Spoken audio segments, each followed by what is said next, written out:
When you see that notification, we about to go live. Hit this track and do you dance like you Karen Lacey. Running Valentine Matthew to the house, baby. It's Tingle and Co. Come keep with the show. It's a new era. Let's get it, let's go. It's Tingle and Co.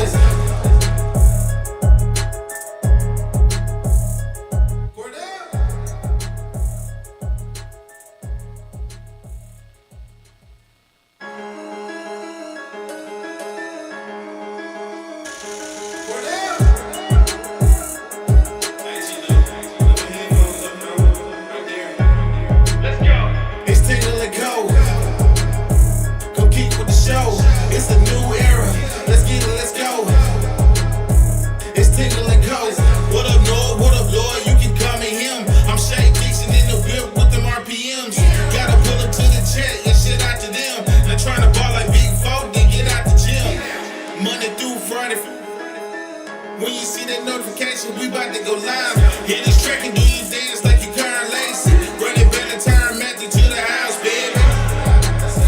It's Tingle and Co. Come keep with the show. It's a new era. Let's get it, let's go. It's Tingle and Co.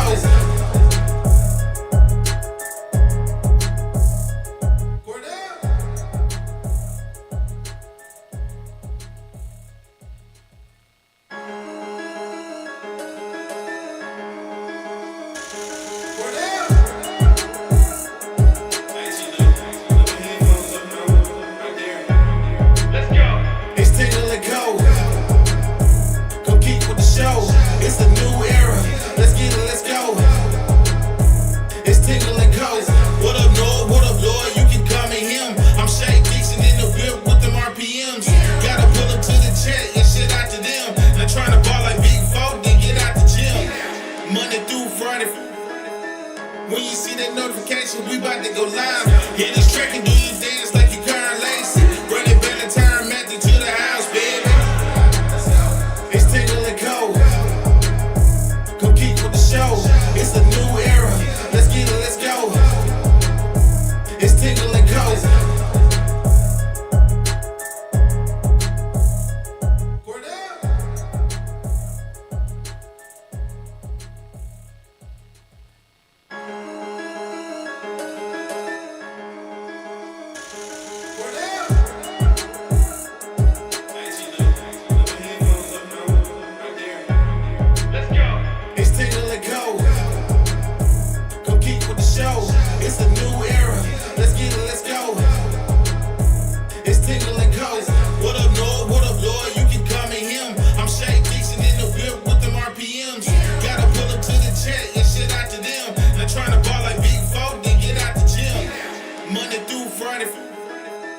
When you see that notification, we about to go live. Hit this track and do you dance like you Karen Lacey. Running Valentine Matthew to the house, baby. It's Tingle and Co. Come keep with the show. It's a new era. Let's get it, let's go. It's Tingle and Co.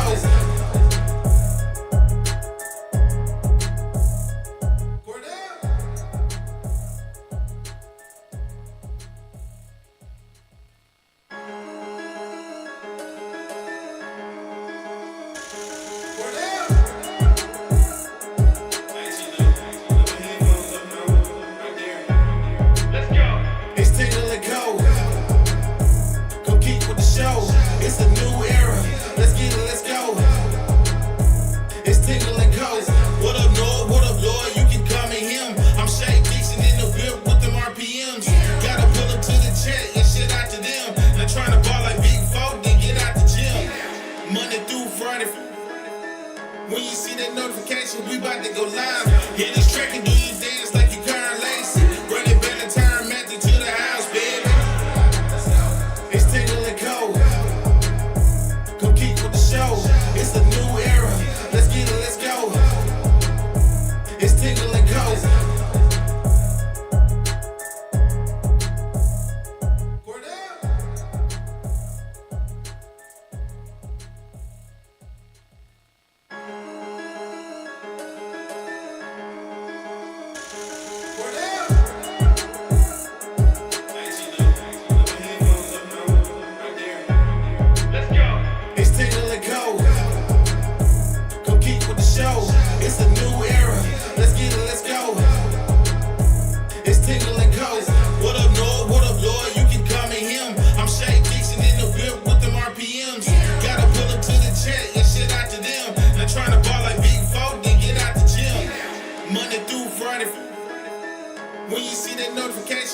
to go live.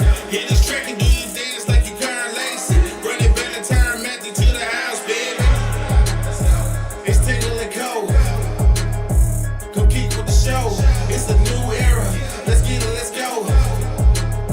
It's Tingle and Co.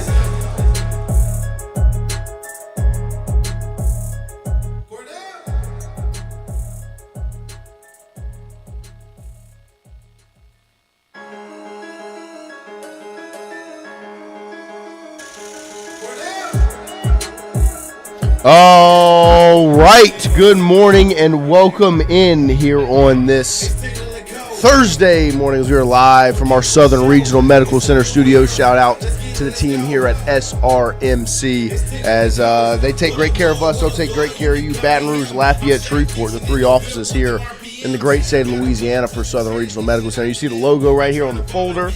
Got it on the koozie, the notepad, the pen. What else? I mean, Tingle & Co. is just brought to you by Southern Regional Medical Center. We got it on the wall right here for when Chucky Sunshine and Mr. Fun pop in, which has been a while. Must be working. Must be busy for Southern Regional Medical Center. They'll take great care of you. We also have it on the door over there next to Wyatt. You see it right there. Tingle & Co. brought to you by Southern Regional Medical Center. And Rohan Davey. And Rohan Davey. And Joe Burrow right there in the corner. And also in the top left-hand corner, FANDUEL. FANDUEL brings you our show every single day. It is brought to you by our friends over at FANDUEL. Shout out to the team there for making Tingle & Co. possible every single morning live here from Southern Regional. But make sure you go download the FANDUEL Sportsbook app. Head over to the website. As World Cup soccer, you have got the final ahead of you on Sunday at 2 p.m. between Spain and Argentina after Argentina battles back and wins one against England yesterday. You also have the Open Championship with Scotty sitting atop the odds to win right now, plus 310 for Scotty Scheffler. Rory plus 950. Is the second best odds to win the Open Championship. So a couple of things going on there. And then, of course, MLB baseball, which hopefully if you didn't see, you know now. You should all be tuning in to the A's versus the Nationals, I believe, as Tommy White will make his professional baseball debut against, of course, one of his former teammates in Dylan Cruz and the Nats. But via our friends at Southern Regional FanDuel, good morning. Here live from Tingle & Co., Wyatt, Lloyd. Good morning, gentlemen. How are we doing? Good morning, sir. How are you? Oh, I'm doing well. Wyatt? I'm doing well. Easy drive in this morning. No rain, there no you traffic. go. Very simple. Got a haircut yesterday? I did get a little haircut. Prepare yourself Horrible for Tampa. Experience. Tampa has no idea what's coming for it. Yep. I don't like this shirt either. It makes me look fat, but I wear it specifically so that I feel fat, so that I'm more inclined to lose weight. And That's because right. Shout out to the Ruguru. Well, sure. But that's secondary. It's mostly about the fat thing. Okay. But yeah, shout out to the Ruguru also. Yeah. Great Ruguru game last Friday. Yep. I was there, absolutely packed. I Good did fireworks. see there's a bunch of people there Friday night. Ton of people there. Shout out to them. How were the fireworks? Because they do fireworks every Friday. Yeah. Oh, do they actually? Every home game Friday, there are fireworks. Okay, I didn't know that, but I was there with my dad. We went and ate, and then we came back for the fireworks. So we saw them out from like the parking lot, I guess. Yeah. But it was a shit ton of fireworks. Yeah. It was way more fireworks than I expected it to I'm be. sure they don't go halfway. No, they went all in. It was awesome. That's how you do it. Lloyd, how are you, sir? I'm excellent, sir. Speaking of FanDuel, there was some LSU news that came across the wire. I don't know when Tommy White will make it to the big park, but anytime Homer, Tommy White, whenever he gets to the show, would be a nice little sprinkle. I think it's the A's and the Nationals. Oh, and Dylan Cruz. White versus Cruz. Johnson's got to be there. Little sprinkle for a Tommy Tank. Oh. Never hurt nobody. He said he couldn't be there for the Futures game. He said he was saving it for Caden Anthony's debut. You got to be there for Tommy's debut, I feel. And Dylan's there, and Gage Jump. And he put out, a, shows you how much this homer means to him. But the Tommy White walk-off, like rarely do you see Jay like tweet out a clip. And he tweeted that out, and I was like, yes, I remember. I mean, that home run saved him from the biggest failure of the biggest failure of his life. Yeah. If they don't win the national championship year, that's the biggest failure. He might not be with us anymore, and I don't mean at LSU. I mean of this earth. yeah. Right. It might be one of the biggest failures in LSU athletics history if they don't win that national championship. It would be. Yeah. Do you think he ever just thinks about it, like, oh, thank God? And then gets like back to All work. the time. I think that's why how I think about it. He sees Tommy White's name pop up, and he just every time he sees it, he's like, "Thank you so much." Thank God. Because when I saw that moment, because that's obviously the moment that comes up when you see Tommy White's name and everything, and you see him post that on social media, and so you always kind of go back to like the moment, like where were you when it happened, and it's just one of those moments where it's like, wow, like it's the greatest baseball game of all time, and you get to look back at it the way we get to because of that swing. Mm-hmm. Like it literally saved LSU from the biggest embarrassment ever. Because if that team doesn't win a national championship, you look back and you go, wait, with Paul Skeens and Dylan Cruz and Trey Morgan and Tommy White and Gavin Dugas and Braden Joubert and go down the Alex list Milazzo of players. We'd be looking at this news today the same way we look at Jaden Daniels and Malik Neighbors and Brian Thomas. We're like, those guys are all the best players in the NFL. That team lost 3 football games. That's didn't how win a look at national it. championship. Exactly. That's a failure. Exactly. And that swing by Tommy White that you see the celebration there in that image is the biggest saving grace of the whole thing. Like it saved you from the biggest embarrassment ever. Trey Morgan too. Sure, that what a phenomenal baseball play. Yeah. Oh my gosh. Great tag. Yeah. It was textbook. It was so that what a great and probably the best baseball game I've ever seen. It's the best baseball. It's the best baseball game ever. And I probably would feel differently if LSU had lost. Of course. It'd be like it'd be one of those The of worst. like, but everything that happened, LSU made every game-winning play that they needed to make, obviously, and ended with a walk-off. But what a baseball game. Dude, like I remember, what was it? Wake last Forest. year, one of the before the 2025 national championship, I guess before one of the games, there was a rain delay in the regional or the super regional. I don't remember if it was Wake Forest or if it was Little Rock. There was a delay, and the game got pushed back. And I remember sitting in golf suites after setting up for the watch party and just rewatched that game, LSU versus Wake Forest, because it was like, if I need something to pass the time. It's like 2019 or 2011 LSU Alabama. Yeah. It's one of those games. Mm-hmm. Oh, I love this game. Yeah. This is our greatest game of all time. Yeah, I'll watch this. I watch it every time. I still can't believe that Wake Forest was like, you know what? If there were ever a time to break our little 100 pitch rule or 75 pitch rule, it's then. It was then. Oh. And it's like, I got to stick to my principles. Yeah. And your morals. Yep. What that got you. Walked off. Credit. Shout out Brett to Lauder was shoving. He was. Oh my gosh. We could not fucking touch him. No, Anything, he and was unreal. unbelievable. Yeah. That's what's funny about it is, like, I don't think it's equally as embarrassing for Wake Forest. No. But it is kind of in the same thing for them because they were, like, 50-8. They were the number one team in the country pretty much the whole season after LSU dropped one series. They never lost a series the whole season. That team was unreal. They had 3 real starting pitchers, 2 first-round picks, multiple first-round picks, more than 2 in the lineup. Like, that team, that was the second-best team in college baseball that year. It's just unfortunate they ran into LSU. And they just needed to win one. Literally. That game is not Wake Forest's problem. The problem is that they lost the game before in a Javen Coleman start. Right. No disrespect to Javen Coleman. Shout out. You should have fucking killed us Legend. then. Yeah, literally. But no, it is crazy thinking back. But shout out, 2 claps for Tommy White. Ready. Shout out to the man, Tommy Tanks, getting to the pros, the majors, matching up with Dylan Cruz, former LSU Tigers, battling it out in Major League Baseball. It's just another credit. I mean, look, Tommy White was in the minors how long? 2 years? Yeah. I mean, it was after the 2024 season. And A little less than 2 years. So a little probably. less than 2. I mean, you go to LSU, you play baseball there for a couple years, you get to the minors, you're not going to spend very long there. You've seen it now with Skeens wasn't there very long. Cruz, of course, wasn't there very long. Goes up, back down, back in the majors playing great baseball. You see Gage jump the other day. Grant Taylor, right, who didn't get to play that season at LSU, obviously, but an LSU Tiger. He's in the majors. You saw Gage Jump get called up now, Tommy White. And then soon down the line, you'll see 2 pitchers from that 2025 national championship team both get called up to the majors sooner rather than later, and Cade Anderson, Anthony Ianson. If you want to win a national championship and be prepared to play Major League Baseball, There's one place to do that in the world, and that is LSU baseball. Jay said it on Monday on Mic'd Up. LSU does it better than anybody else. Sends you prepared for pro baseball and lets you get a national championship ring on the way. Once again, another LSU national champion called up to play Major League Baseball in Tommy White yesterday. So shout out. Congratulations to Tommy Tanks. And to everyone that's next, because there will only be more as Jay Johnson continues to build this machine that is LSU baseball.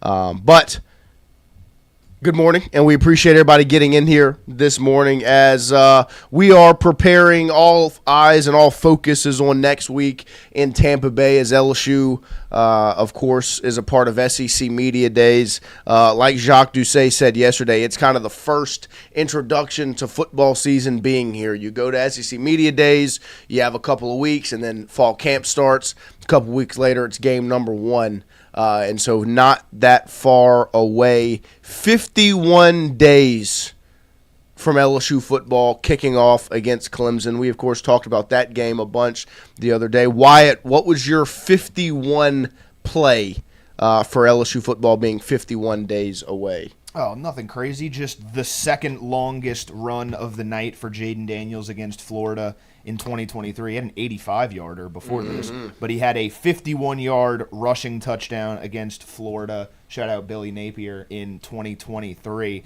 And somebody pasted it in the doc right here. His game stats in his 2 years against Florida. It's unbelievable. 2-0 record, 40 of 58 passing, 721 passing yards, 6 touchdowns, no interceptions, 26 carries, 278 yards, 5 touchdowns for a total of 999 total yards of offense in 2 games and 11 touchdowns, which is absolutely absurd. Absolutely unbelievable. That is an asinine number. Down in a quarter and a half with that offense. There's 6 minutes left in the in the third. Yeah. Like, good Lord. It's just, and those stats, I mean, you put them next to each other. That was his breakout game in 22 when he ran all over Florida. He had 3 rushing touchdowns, 3 passing touchdowns before he rattles off those wins. It starts with Florida, then it's Ole Miss, then it was Alabama, of course, in Death Valley. And then this is the game he won the Heisman in 2023. People forget this game followed the Alabama concussion. Like, this was a game we didn't even know if he was going to play going into it. And then he throws for 372 and 3 touchdowns. Runs for 234 and 2 touchdowns. He had 606 total yards and 5 touchdowns. After a year before, he was 393 and 6 touchdowns. I mean, just absolutely crazy. A 2-0 record versus Florida. He was 40 of 58 passing. That's 69%. 721 yards, 6 touchdowns, 26 carries, 278 yards, 5 touchdowns. Like Wyatt said, 999 total yards and 11 total touchdowns in 2 football games against the Gators. Shout out Jaden Daniels. 51 days away. That was a 51-yard rushing touchdown for Jaden Daniels and LSU versus Florida back in 2023. What a memory it was. Do you ever – obviously there's people that are painted into LSU, or at least our memories, as like, oh, I hate that guy because of what he did to LSU, or games that mattered and they played big, and you're like, oh, like obviously we referenced the T.J. Yeldon game a lot. Right. So we call it the T.J. Yeldon game. Do you think that Florida absolutely just like, I hate Jaden Daniels? He put up a fucking 1,000 yards on you. I don't know if they hate him because they weren't any good, but they weren't good. But they definitely are like, oh, can't stop him. By him. Yeah, like it's like if they were to be asked like who's the guy that whooped on you all the most, they're probably like, I mean, Jaden Daniels recently. Yeah, It's funny to read these comments underneath the tweet as well.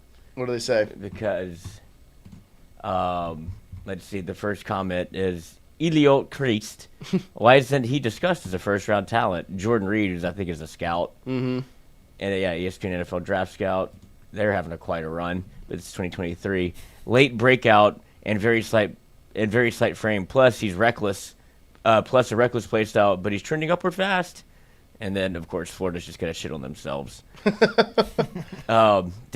This is also a very interesting segue here because I believe there was one Brian Kelly that That is God, true. just listening to him speak makes me want to put a revolver in my mouth. I figured you'd say something of the sort. Or his. But Daniels has really been impressive this season. Imagine how good LSU would have been if their defense actually got stops. Yeah. Yeah, that would have been a national championship team, but thank God they weren't because you'd still have the bad man. But it wasn't Brian Kelly's fault. It was the fact he couldn't get Marcus Freeman to come with him to LSU. Yeah, it's the fact you couldn't convince a guy that was getting the Notre Dame head coaching job to come be your DC, but also in general, like, or a guy that the lack of what's it called, like introspection, or like looking at yourself and going, why didn't Marcus Freeman follow me? That would be called awareness. Yeah, definitely a lack of awareness. Of definitely, like, it would, because I would agree, it probably would have been easier if Nick Saban was your DC. If he could have brought Marcus Freeman with him. Like, I'm not gonna. I don't think he's wrong. No, but it is one of the best current head coaches in college it football. Is I think that would have helped. It is a lack of feel, a lack of awareness, and just perspective of, like, maybe sit back and think, well, why didn't Marcus Freeman follow me to be my DC? Because if he thinks about it, he will turn it back to Brian Kelly just because I left. That's why he's the head coach of Notre Dame. Like, he would never have gotten that job if I didn't leave. He's like, so he should have probably come with me. But Notre Dame came out the big winner in all of this. No, they did. I mean, now LSU. Well, yeah, now. But still, I mean, Notre Dame played in the national championship game. LSU never made the playoff. No. And I saw the film guy, Brooks Austin, is that his name? He put out a clip the other day of they were talking, him and his producer were talking about who was the most embarrassing college football program or the most disappointing college football program over the last 5 years. And he says LSU, and I take no offense to it because I 1,000% wholeheartedly agree. Because what was right before that 5-year window we're talking about? You win a national championship. And then the 5 years following that, you go 5-5, and then what the next year? 6-7. And then you hire Brian Kelly, you go 10-4, 10-3, 9-4, 7-6. That is as disappointing of a 6-year stretch after winning a national championship as you will ever hear, and it's crazy to think back where we were to where we are now. The obvious expectations going into this season after one of the most embarrassing and disappointing stretches. 5-year stretches you could remember. And that's why, like, I sit back and he's exactly right. It was so embarrassing, right? So disappointing what LSU did after winning that national championship. They paid $17 million to not be the head coach. And then they hire Brian Kelly, give him a fat contract, and then pay him $60 million to stay away forever. So, and that's the part where it's like, give LSU credit. As much as it's been disappointing and they've screwed up, they are at least aware and they solve that problem. They've done everything they can to make that not happen. And they go and they move off Kelly. They go get Lane Kiffin. And now you're going into this season. You see it in the title of this episode, this show. Who is the one opponent that LSU isn't favored against? I was surprised when I saw the ESPN FPI come out and it said on every one of LSU's games, they have a 75.3% chance to win versus Clemson. Not surprised. Louisiana Tech, 98%. Not surprised. Ole Miss, 55.9%. I'm not surprised LSU's favored to win that game, but continue on. A&M, 56.6. I was surprised with that one a little bit. McNeese, 99%. Kentucky, 81.5. Mississippi State, 89. Auburn 67.3, Alabama 56.2, Texas 36%, Tennessee 57.9, and Arkansas 84%. And so obviously only one game LSU is not favored or expected to win by ESPN FPI, and that is against Texas. Were you surprised, Lloyd, Wyatt, when this list comes out and LSU's favored to win all of those games besides one? Before we get into that, I wanted to stop before because I wasn't done with Brian Kelly yet. I just wanted to get, because we had roughly new to this whenever that happened, and it's funny to go back and think because we did an emergency show. We did. And did you go? And that's what I was trying to remember, because it's funny how roles change, or this would say it's the same, but I just remember I didn't get your thoughts then of like what you felt when you saw it come across the timeline, like LSU hires Brian Kelly. Yeah, I remember. So I remember that show specifically because me and you get there, and Jay was late, and so it was just me and you sitting there for about 30 minutes waiting for him to get there. And to his own home? Yeah. Yeah, it's impressive. It was. And so, like, me and you just sat there and we talked about it. You were mad about it. Yes. And I was of the same, like, I was so surprised when it came across the timeline because there were so many names that had been thrown around and shopped and said, and this was one that just never came up. And I was a very avid Lane Kiffin support. Like, I wanted Kiffin in 22 but I also understood that was never going to happen. Like, they weren't going to make the move at that point with a potential risk like Kiffin was. And so I was of the same, like, I was surprised, and I was also just a bit like, it doesn't make any sense. But then I remember Jordy getting there, and he starts talking about like the perspective that I think everyone began to have, where it was like, well, look who's won, right? Look who with O and with Les, like you've been able to win at LSU with cartoon characters. I think was the line he always used. Like you had cartoon characters win national championships at LSU. Now you're going and getting a guy that can actually build this and have some structure to it and turn this thing into a proven winner, right? Everywhere he went, and I will still contend. At first, he did his job that was essentially laid in front of him at the beginning. Kelly did. He was taking over a program that had been burnt to the ground on O's way out. They had 38 scholarship players, the whole thing. He did a good job getting it back to being a relevant program that next year.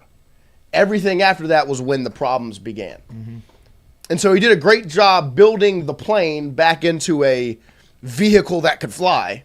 He just sucked at flying it. He just could not pilot that plane. Because you can't always just leave it on autopilot and expect that thing to get you from point A to point B. And it just never did. And so I looked at it going into that season, during that season, then after of like, okay, like I can see the direction that's that. Like he did, it was an impressive job to get that team to be an SEC West champion after what it was when he got there. But that's when the downfall ultimately began, because then it was all of the negatives that you had heard about Brian Kelly, you didn't really witness in that first season.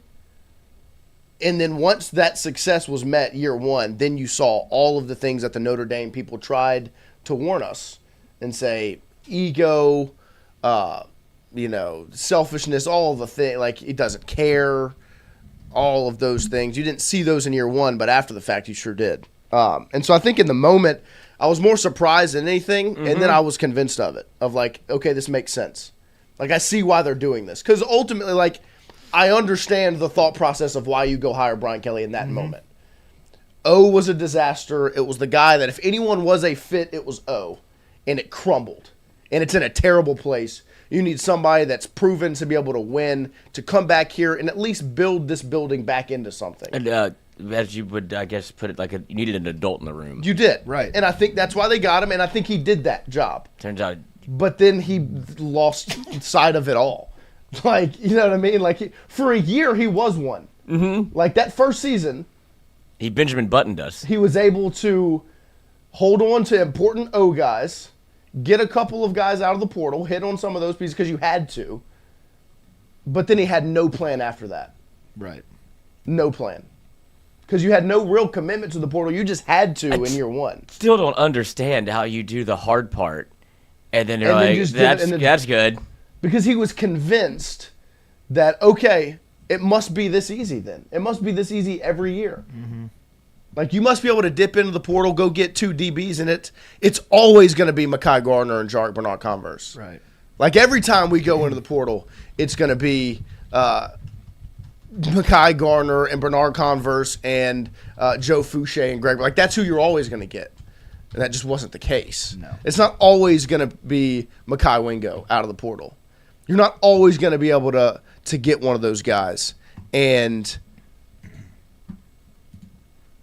you found that out next year because when you dipped in the portal to go get those couple of DBs, Deuce Chestnut and Denver Harris were not Mekhi Garner and Jarek Bernard Converse.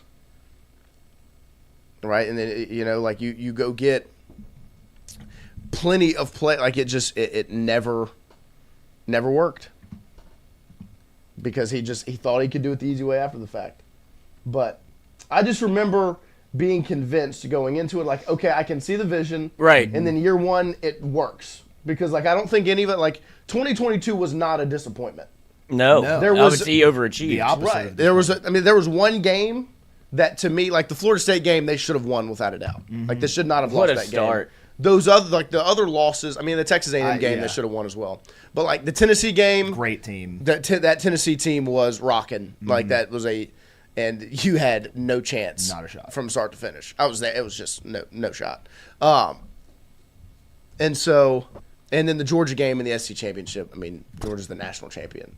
So, but man, it is you look back at it, and it's crazy to think where we're sitting right now because of it. See, I had now, mind you, I was drugged up at this point when he got hired because I was 4 days off of getting an emergency appendix removal. There you go. Appendectomy? Appendectomy, that's the word. But I was kind of indifferent on hiring Brian Kelly. I wasn't super excited about it. I also wasn't mad about it because I did understand the overcorrection of going from to, like you said, having the adult in the room. My thought process kind of was, is he the best guy necessarily for the job? No. Right. Where I was extremely bullish was even though I didn't think he was the best guy for the job or even really one of the best head coaches in college football, I don't think it's incredibly hard to win at LSU. That's what makes it one of the top 3, 5, whatever you want to say, jobs in college football. If you can just come in and be organized and know what you have to go after, from a talent acquisition standpoint in the portal, from recruiting, you can be extremely successful here and not even be the best coach. Les Miles won a national championship. Right. Ed Ogeron won a national championship. No one's going to go and sit here and say that those are the best coaches in the sport, right? So I thought that Brian Kelly, if you can go and have success at Notre Dame where you're not getting nearly the amount of talent, you can do that same thing just to a higher extent at LSU, even though he does have pitfalls. And one of the pitfalls that Notre Dame fans told us about was he couldn't recruit. Yeah. Well, at that time, this was months after NIL had come into the picture, and I'm thinking, well, now he kind of doesn't have to recruit as much. Go and get a great support staff, and if you can be competitive on the NIL front, which they weren't at the time, which sucked, you can have a good roster, a national championship winning roster, and I think the fact that, me thinking that it's not hard to win at LSU, I think that was bared out by the fact in 2023, if you just have a little bit more NIL support and do better on the defensive side of the ball and maybe make one different coordinator hire instead of Matt House, that Brian Kelly wins a national championship. Yeah. As much as we hate him and he is so maligned here, he wins a national championship in 2023 with 1 or 2 different decisions that are made or different pieces that get added to that defense. So I'm glad it's over. I'm happy to have been wrong that he was going to be successful here because I think LSU's in such a good position going forward. Well, and I think, because you talk, if you look at it, right? Matt House was a Broyles Award finalist In 22. Right. In 23, not that. He gets fired because the defense is the worst ever. But when I sit back and I think about it, it's the biggest downfall was the recruiting aspect of things. He did not recruit the best players to play. The reason why that defense was a Broyles Award finalist defense in 22 was because of the guys that had been recruited, the Jay Wards, the B.J. Ojalaris, the Jaquelin Roys, the Micah Baskervilles, the Harold Perkins, and all of those pieces that had been a part of LSU, and then you were able to go and you hit. Like, I mean, you were able to hit on Mekhi Garner, right? You hit on Greg Brooks and Joe Fouché. You hit on Jark Bernard-Converse is a guy that I always talk about highly from that team because he was a huge piece, especially for that Alabama game. You don't win it without him. But, like, you were able to hit on those pieces, and it led to that defense being good. The next year, he didn't have those players. So I don't think Matt House was the worst defensive coordinator in the world. He wasn't a recruiter. Right. Like, he needs players that fit his system. He didn't have that. He didn't have the players. And that is a downfall on who you hire. If you're going to take the LSU job and you're not going to be recruiting, you better get guys that will. Exactly. And that's what Blake Baker did when he got back to LSU. And that's what has been so huge. And what Kiffin's put together right now at LSU is a staff that not only is elite on the field, they're all committed to recruiting. It's been awesome to sit and talk to Glenn West, Zach Nagy, everybody that's a part of the LSU recruiting services and sit back and go, they're like, this staff is committed to recruiting, to getting the best players to LSU. Right. Like finding a way to capitalize on what the LSU brand is and get the best players here. You have to have the best talent when you're LSU, and you have to have a commitment to that. Like, you need to call the best plays. You need to have a great system. All those things are important. You should be recruiting the best players. And when you let that fall to the wayside, bad things happen. That 2023 LSU football recruiting class is the biggest downfall of the Kelly era. It's the reason why you had to spend $20 million going into last season on defense. It was because you had no juniors to play defense for you because they had all transferred out. You had to go get transfer wide receivers because that entire 2023 recruiting class, not entire, I think Whit Weeks was in that class. Mm-hmm. But essentially everyone outside of Whit Weeks was a whiff. Like, you missed on all of them. And that is the issue. And that's why what Kiffin and LSU are doing right now with this, because this 2027 class is that 23 class. It's the second recruiting class of the tenure. Mm-hmm. That's why this recruiting class is as important as it is because you saw what happens when it goes wrong, when you don't recruit the best players and you miss. You get put behind the eight ball. Other teams and other programs get to develop and build talent, and you just don't get to do that. You miss out, and you have to kind of live or die by what happens to enter the portal, especially when you have no strategy. Like going into 24, they didn't have one. 2025, they finally had a strategy, but then your quarterback was hurt, and you mismanaged that, right? Something's got to go wrong. That's why this 2027 class, we've always viewed it and spoke about it the way we do, because you saw what happens when the second recruiting class, the first real recruiting class of a head coaching tenure, you saw what happened when you missed. It led to your program not being able to build into a real winner. And that's why Pop Houston, Braylon Kale, Ahmad Hudson, go down the list, Chris Whitehead, KJ, like all these guys that they have committed in this 2027 class and potentially what's in front of them, right? That's why it's such a big deal. And it was funny. I saw these two clips. They're in the document. They're below the percentages for this season. From Jalen Brewster, of course, he vlogs his visits, right? We watch. I told y'all to watch the LSU vlog. The first clip is from him at Texas Tech, and they are giving a pitch they're in like the weight room, and the head coach, what's his name, Joey McGuire? Yeah. He's pitching this coaching staff they have to the players, the recruits there in the building, and one of the staff members he highlights and points out was on staff at LSU in 2019, and that is essentially the pitch he gives. He's like, look, we've got coaches here that know how to win a national championship. And then he points out the coach. He's like, in 2019, I mean, you got to be a part of that. You witnessed that. You got to see, and he calls him Joe Burrows. Now, you got to see Joe Burrows go from an undrafted free agent to the number one overall pick. And so it was like, I'm sitting there, I'm watching it, and it's like, he's using 2019 LSU as a recruiting pitch, Well, buddy, if we're using 2019 LSU as a recruiting pitch, who is the head coach of that team? And where's he at right now? I mean, if that's the pitch, right? The head coach, the guy that built that team, the national championship team, that head coach is at LSU.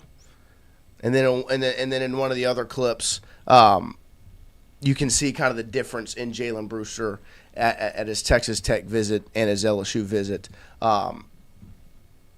It's hilarious. Like it's so intriguing to see just the difference in the two, and that's why like when we talk about this 27 class, that's why it's as big of a deal as it is.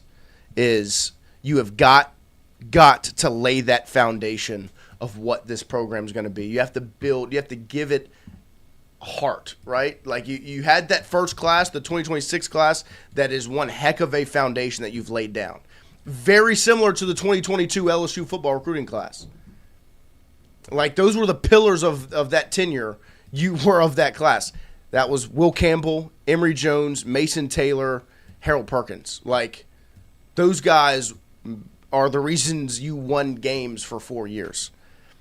And then you miss on the class after that. You've seen that foundational class for Lane Kiffin now and what they've done. And now they've got to follow it up with the second class that is to that level. And they've done a great job thus far. And potentially what's on the horizon, especially if these are the recruiting tactics that Texas Tech is using to keep Jalen Brewster against LSU and all that they're pitching, what's ahead for LSU could make this class even better if they're able to close the deal on the number 1 and number 3 overall players in the country via On3. But here's a great recruiting pitch from Joey McGuire, Texas Tech head football coach, to Jalen Brewster and some other recruits, about the national championship pedigree that his program has. Or maybe the national championship pedigree that another program has in Baton Rouge, it sounded like. And so it was a very, very intriguing soundbite to hear from the Texas Tech head football coach, especially with all that's going on around Texas Tech and his recruiting visits. He's basically propping up LSU, hyping them up, and maybe putting a little more ammunition in their gun. We can't play this. We can't? Twitter's broken. That's all right. But so if you haven't seen it, go find it on Twitter. But we appreciate all of you starting your morning with us here on this Thursday morning. As next week, SEC Media Days, LSU Lane Kiffin on Thursday. Plenty of stuff throughout the week with the rest of the program. I think Ole Miss is Wednesday. But we will take a quick break here as we've rolled through this first hour. We'll take a quick break. We'll come back. We'll open up hour number 2 of Tingle & Co. right after this.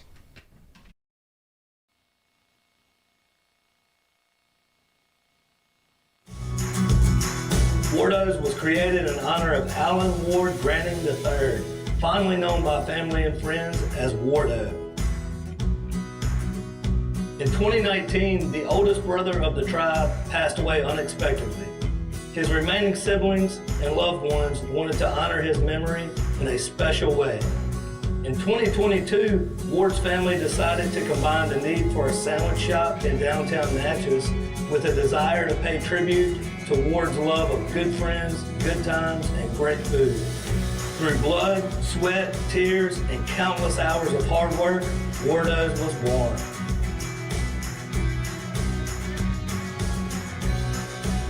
So go visit WARDO'S today at 309 North Broadway Street in Natchez, where the po' boys are so good, you'll swear you're in Cajun country. Hey, Miss Lou, come visit us, Tom and Wright Granning at GOMART and On The Go Deli. GOMART has clean restrooms, community coffee, an awesome beer cave, and a great selection of anything you may need.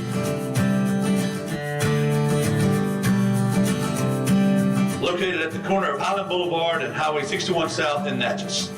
Also stop by WARDO'S Po' Boys at 309 North Broadway on the beautiful Natchez Bluff, where everyone is family.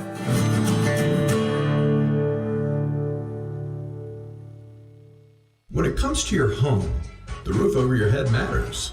At CAS Roofing, We don't just install shingles, we build peace of mind. With years of experience and a commitment to craftsmanship, our team shows up on time, gets the job done right, and treats every project like it's our own home. Whether it's repair, a replacement, or storm damage that caught you off guard, CAS Roofing is ready.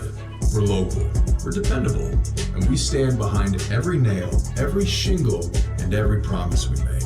Because at the end of the day, it's not just about roofing, it's about protecting what matters most. CAS Roofing. Built on trust, backed by quality.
All right, welcome back here as we open up hour number 2 on this Thursday morning. We appreciate all of you starting your day with us as we're live here from our Southern Regional Medical Center studios.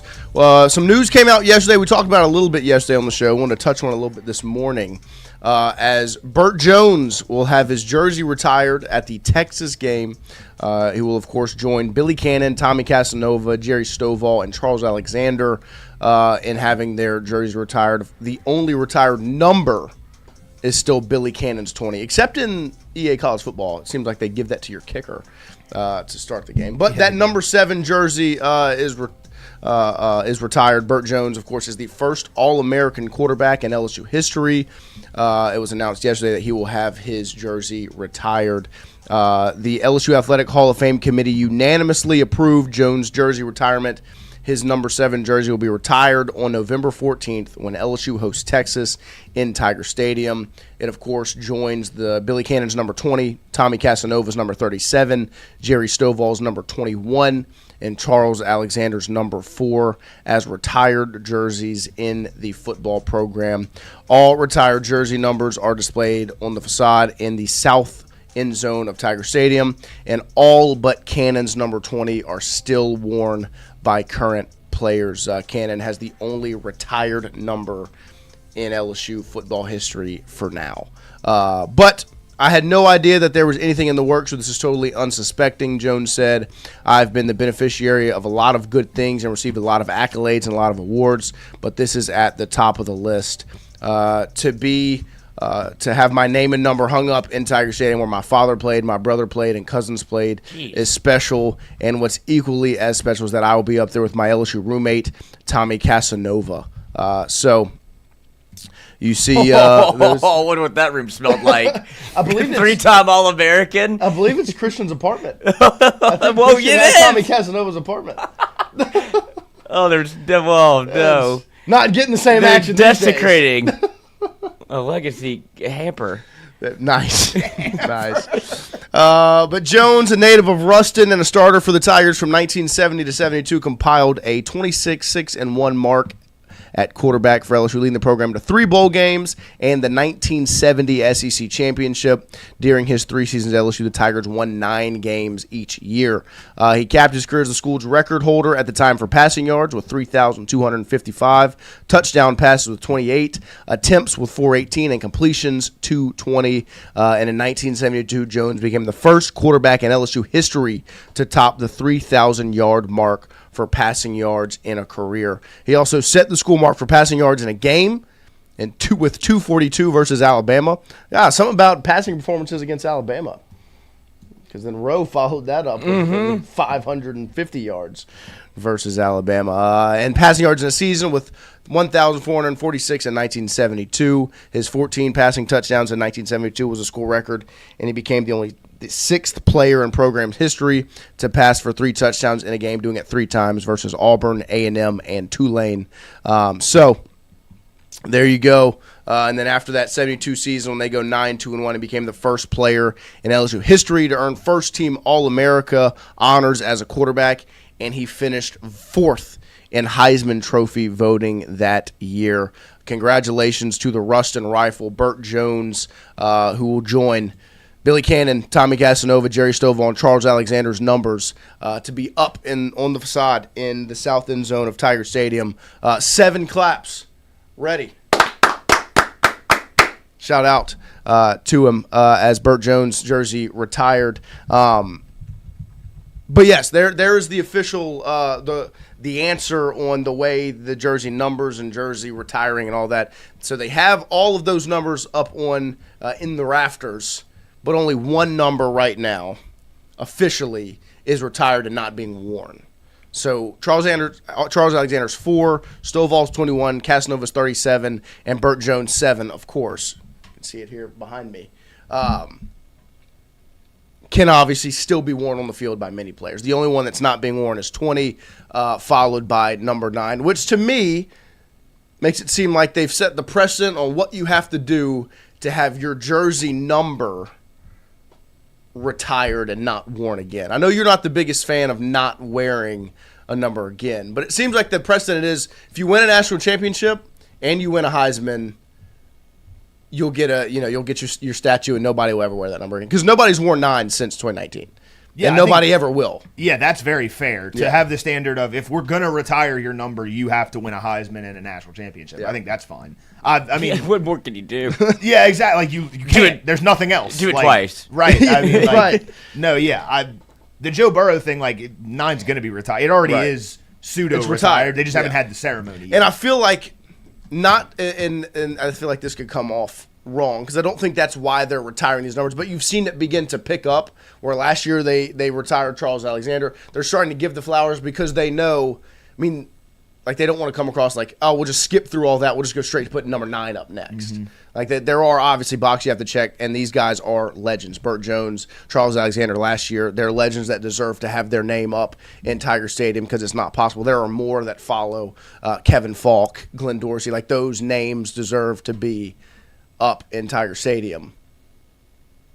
But the only numbers that get retired and never worn again are those of the Heisman winners and national championship winners, which is why the next number that will be retired and never worn again already isn't being worn. That's number 9. And does this feel like they're moving towards that, Lloyd, do you think? They're getting – because this is now 2 years in a row that they will put a name and a number up on the facade in the south end zone.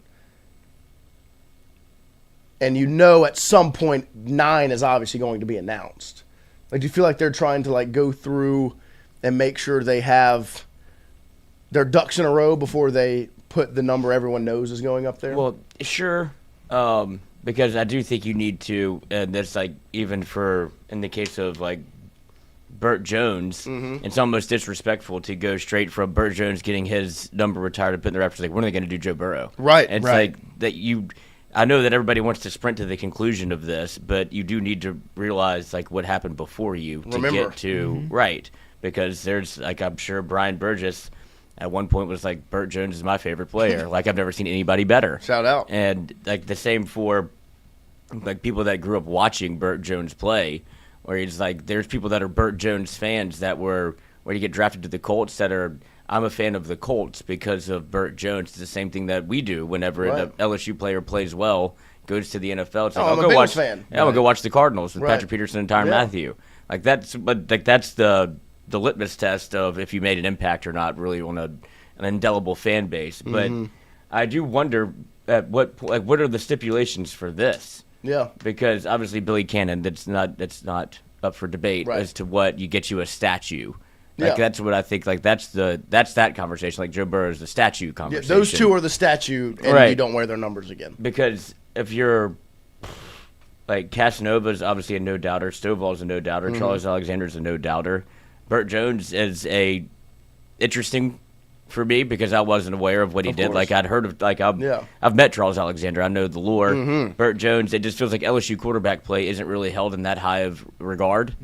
And then when you see the numbers that are put up now compared to then, it's like they don't really pop out at you. Right. But I'm just wondering if you keep going in this down this path, what is the line of delineation to draw between when does it become not special anymore? Yeah. No, that's what I think. That's what I think is very interesting.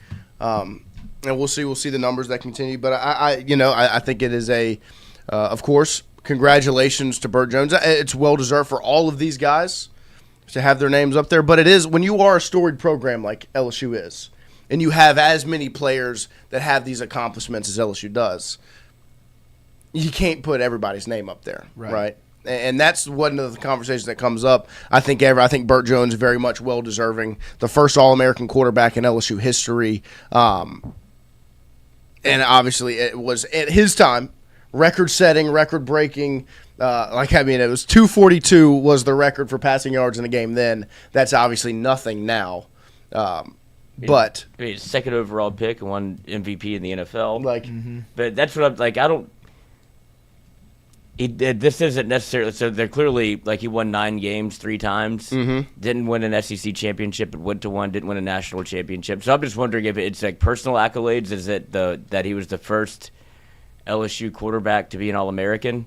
Yeah. I would assume it's got to do with the weight for the unit. Like, what does it do for not what do you do for the university and not yourself, but what is it? How monumental is it for LSU? You know what I mean? Like Kevin Falk's number is going to be up there because you brought the Magic back. It's Kevin Falk. It's number. He's the reason why it's cool for Louisiana athletes to say, you know what. I'm going to go to LSU. I'm not going to go to one of the other big. I'm going to stay home and go play at LSU is because of Kevin Falk, and everything. And so when we talk Roe, that's the first thing that pops in Roe's mind is 3 needs to be up there, and it will be. Yeah. So I'm assuming it's the magnitude of all of those things because you have plenty of players with the accolades that have gotten All-Americans that have set some sort of record and done all these things, But it's what is the magnitude of it for LSU? I think part of it is impact on the fan base as well.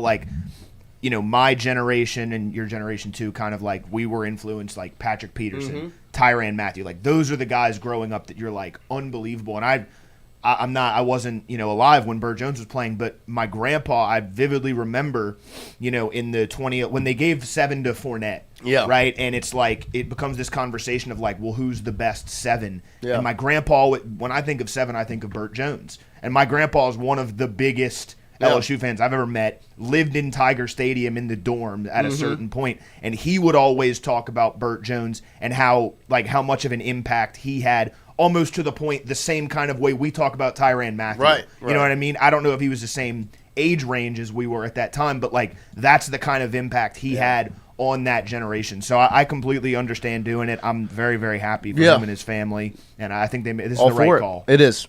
And I think what Randy Jones and VA Cajun say in the chat right there, those are the reasons why.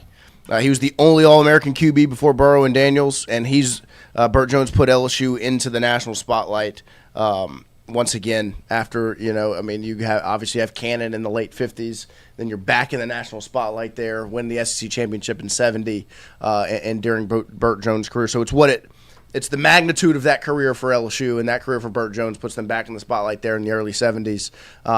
And credit to him, I think all of the names that are up at LSU very much well deserved. They've now done this 2 years in a row. They have put a name and a number up in the south end zone, and we'll see how much that continues on.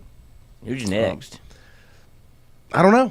I would assume Falk. I mean, Falk Yeah, is like I don't know Kev if he's is next. He's going to be he's up going there. to be up there. I know that. But it's like, is that the next one? I don't know. It's because this one was a surprise to me. That's what I'm saying. So if you're going by lineage, I guess, or trying to get the timeline correct, like you've already messed that up. Charles Alexander played after Bert Jones, Right. but he was the better player, so he goes up first. So there's no organization to this at all. Yeah. That's pretty frustrating, but it is cool. It'll be interesting to see kind of the way they're going about it. They don't know what they're doing. Yeah. We'll see. Who are the other players that go up? That's what I'm saying. Kev. That's what I'm saying. Outside of Kev, like, who else goes up? Like, obviously, Kev and Burrow are the two. And Jaden. I think Jaden goes up. I don't think his number gets retired. I agree. I think the only number retirement is 9. Outside of that, I don't think there's a number retirement. Oh yeah, like he won't get people will still wear 5 at some point. At some but he will have his name up there because he's a Heisman winner, record holder, all of those things, All-American quarterback. Like Jaden Daniels 5 will be up there, but I do think at some point they probably wear 5. And if they don't, I'm okay with that too. Well, but it does feel like you've now set the precedent for your jersey number to not be worn again. You have to be Cannon or Burrow where you win the Heisman and a national championship. Yeah, I think that's easy. There has to be some sort of precedent to the way you go about these things. That's what I'm saying. So does Patrick Peterson go up? Tyrann Mathieu go up? Right. Jamar Chase go up? Michael Clayton go up? That's Josh Reed go up? Yeah. Glenn Dorsey, Chad Lavallee, Corey Webster. Yep. You're a storied program. That's the struggle with it. You can't be the Celtics. That's what you're doing. Yeah. Like there's too many good players to do this. Mm-hmm. So that's what I'm saying. Like I don't know what they're trying to do. Yeah, we'll see. I understand that you want to recognize history, but you have too much good history. Like that. Like even in Tiger Stadium, I don't know if you have that much facade. Yeah. No, I don't know. Like that's the only frustrating thing to me because I think it's because it'd be the same thing. Like imagine if you retire every baseball number. Right. You know what I mean? Like every All-American that played LSU baseball would be like, well. Yeah, Eddie Furnace is up. Yeah. Skip is up. Yeah. Ben McDonald is up. Cruz will be up there. Right. But just Skeens won't be up there. Right. But why? Why not? I don't know. That's I think like they should. I don't. It's just it's almost disrespectful. It's a very difficult conversation to have because there are so many greats, and it's like. It's just a tough thing to have because, like, I think all the names that are going up in Tiger Stadium deserve to be up there. I also think there are a lot of names that do deserve to be up there. Mm-hmm. And so it just comes down to what's the precedent. Marcus Spears. What's the precedent for how you're going about these things and what is the litmus test for what gets you there? You know what I mean? And I think they're in the process of figuring that out. You know what I mean? Like, of deciding what it takes. Because, like, I think Bert Jones, like, the first All-American quarterback and the only one before Burrow and Daniels, put LSU back on the map in the early 70s, set all those records, the whole thing, won the SEC championship in 70, all those. Like, that is huge for the program that is LSU.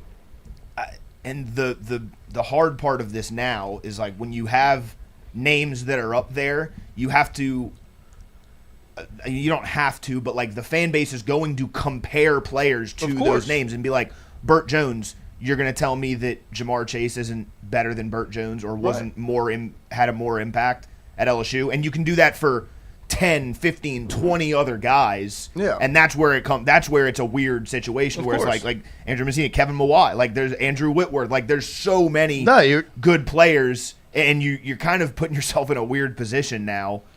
Yeah, it'll be interesting to see how they go about it. But I don't think they've made a wrong choice yet. Like, I don't think they've put a name up there that doesn't belong up there. That's not. I mean, you'd have to go out your way to try to do that. Right. Like, I don't think I think everybody that we've listed you could make a case to be up there. Right. And that's not even half of, you could do more. Like Will Campbell. You haven't even gotten into like the greatest generation of the LSU Nick Saban football. era. Right, from Yeah, like the golden in era. the 2000s. From 2000 you to haven't even 2000 gotten into and- that yet. From 2000 to 2019, that 20-year stretch is the golden era of LSU football. You won 3 national championships. Like Matt Flynn, Played for Jacob another Hester, one. No, it's Glenn Dorsey. Like, Glenn Dorsey. and so that's the thing. Like there has to be a precedent set for the way you It's go not about enough these room. things. yeah. Like there has to be a precedent for what, because I think like they've done that with what gets your number not worn. Like I think that's become very obvious. Like for your number to not be worn again, That's easy. Heisman and a Natty. With that, I agree with that. Yeah, Which I I think think- everyone should agree with that. Yeah. And I also think like even if you go just Heisman like that, because they That's also No. fair. they also could say that Jaden's number doesn't get worn again I think it's fair because it hasn't been worn since. I think it's fair, but I think you kind of that's for smaller programs. At That's- LSU, this is national championship and a Heisman. You never get your number worn again. Like that's influence. That's impact. And it depends on what position you play, also, because there's a lot of people that won a national championship. So you can't just do it off of that. There's a lot of people that could probably say won a Heisman. Every year somebody has to win it, and it just depends on kind of like, is it just quarterback or is it running back? Is it wide receiver? Like if in 2019, if they give it to Jamar Chase, do you look at it the same way, or is it just because it's the quarterback? And like when you look at Billy Cannon, it's like he was just the best player on the team. So that's, I don't know. Like, Yeah.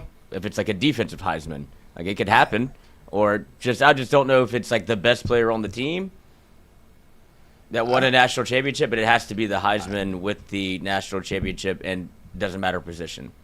Yeah, no, I mean, I think we'll see. I mean, they've now done 2 jersey retirements in 2 seasons, back-to-back seasons. They'll do it. We'll see how they continue on with it. Obviously there are names that people are going to always like. This will always be something that people are going to talk about. They're going to say, well, maybe because that happens for every program. Like every single program's like, well, his jersey number should be retired, right? Like, but his isn't. This is something that you can go back and forth all the time. But as of right now, congratulations to Bert Jones, his family, of course, and the recognition that he gets. It's well-deserved. The first All-American quarterback in LSU history will have his jersey retired on November 14th. It'll join Cannon's 20, Casanova's 37, Stovall's 21, Charles Alexander's 4. The Russian rifle helped put LSU back on the map there in the early 70s, national notoriety, and the SEC championship in 1970.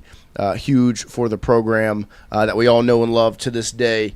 And as we get older, there will only be more greats. We hope. And we'll see. Because the game's also changing. Like, you have the transfer thing to take into account. You have so many different things. And, like, the lack of the 4-year guys, And that's what, like, when you're retiring these numbers from back in the day, right, it's a lot of 4-year guys that spent their entire career at LSU, all of those things. And the utmost respect for it, but the game has changed, right? Like, is Burrow not going to be retired because he's not a 4-year guy? He's also the greatest quarterback, greatest player in the history of your program, right? So all of those things play a factor. But outside of the positive, there's some negative in college football, and that was, I don't know if anyone's seen it because it seems like it's a story that's, I'm sure most people have seen it, but it does seem to be a story that's gone under the radar just a tad. Lloyd, I'm going to read this to you, and I want your reaction, okay? I want to hear what your surprise level was from a 1 to a 10, and then your thoughts. As Scoop, on June 11th, Ken Paxton threatened to sue the Big 12 if it sanctioned Texas Tech for fielding quarterback Brendan Sorsby. The day before that happened, Texas Tech Regents Chair Cody Campbell, of course a Sorsby defender, donated $274,300 in support of Paxton's Texas Senate bid. Your level of surprise when you heard this from a 1 to a 10, and then your thoughts. Level of surprise is 0. And what was the other question? Your thought, like, what are your thoughts? I mean, this is the good old boys club. Yeah. Like, this is Cody Campbell. Like, as we've gotten to know him, I'll say, through the media, and I guess that's how he wants to do it. Mm-hmm. There is nothing that it's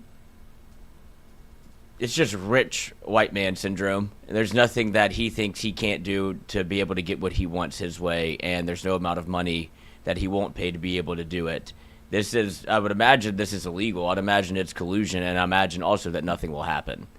Like, you're paying for... Check. I think you're right on all those Yeah, things. you're writing a check. You're bribing. In support, right, of a guy that can help you get something done. Yep. Which is how favors are done. It's just unfortunate it didn't work. Yep. No, I mean, look, it was $275,000 spent to get Brendan Sorsby to stay on the roster for 5 more days. He has pissed some money away, hasn't he? It's just like LSU has been framed this offseason as a slimy, dirty program that's willing to spend all this money and go behind other programs' backs and tamper with players and just do everything wrong, right?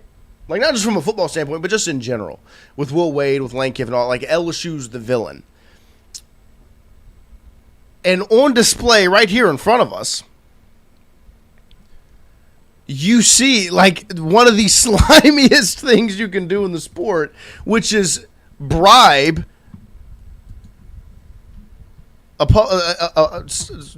political pundits to put forth litigation to make your team better. You're literally witnessing a guy say, I mean, money can fix this problem. Let me pay this guy to do this for me. I mean, it's just crazy to me that something like this can fly under the radar as much as it has. I mean, this has 627,000 views, so it's not that far under the radar. But it's not getting the national buzz that I think if it had that LSU logo attached to it, it would. What's also insane to be like, let me phone a friend that is the most, I would imagine, one of the more powerful people in Texas to go after the Big 12. Yep. Like, if you do this, I'm, as the Attorney General of the great state of Texas, I will sue your ass. And it also, I feel like this also is when this motion came out, like that if they took action against Sorsby, this is part of what led to the end of the Sorsby thing. Yeah. Like, this was the first domino in Sorsby getting released from the program or whatever it was. They parted ways. So essentially, Campbell tried to play chess and screwed himself. And now it's all come back to bite him because now it's being put on full display for everyone to see. And it's so funny to see that Campbell nor Paxton both reached out for comment. Both decided not to comment. Another place that loved to comment, right, was reached out to for a comment. Texas.The decided not to comment. We're not going to put out a video. So maybe they've learned a little something. Maybe they listened to us. Yeah. The day when we did our show, the day after they put out that little podcast thing they did to talk about Sorsby. A roundtable. Where our advice was what, Lloyd? Shut the fuck up. Stop talking. Yes. Sometimes the smartest thing to do in PR is to shut up. I feel like that's why this is going away, because they're not talking about it. Yeah, as big as Cody Campbell's ego is, and I'm sure as much as he would love to, they're just like, there's a gag order placed on all of us because we just need this to go away.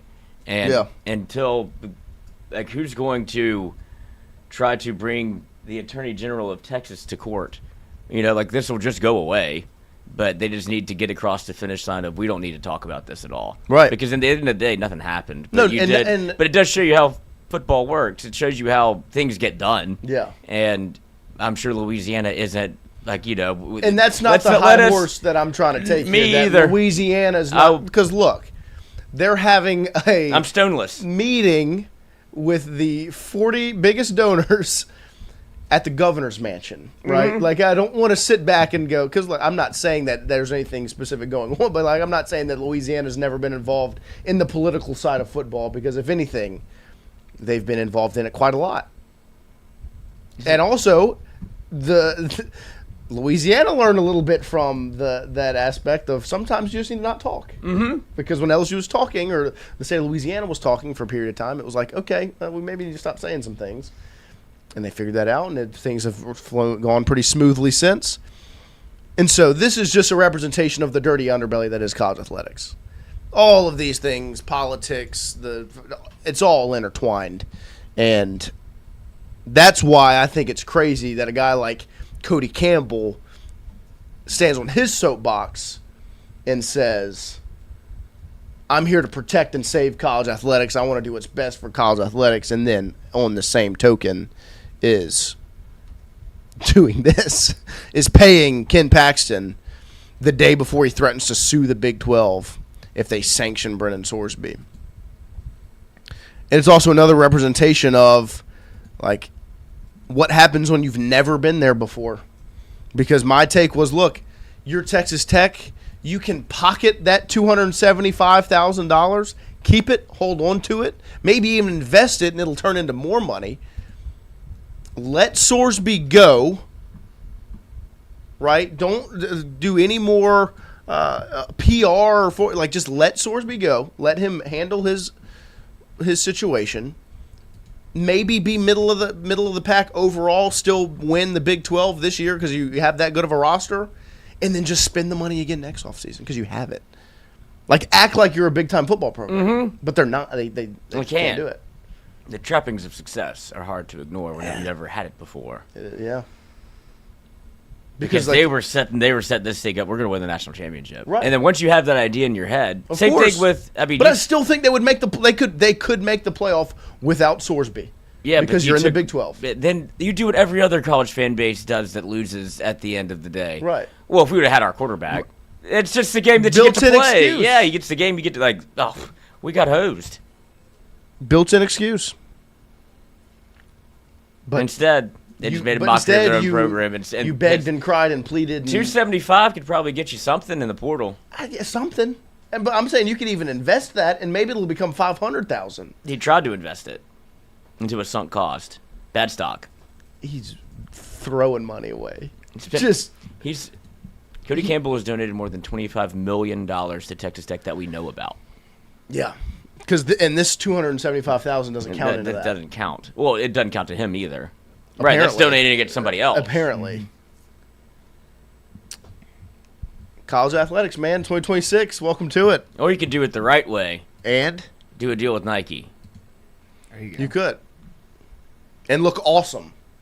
Because this is way cooler than paying a political pundit to make something happen.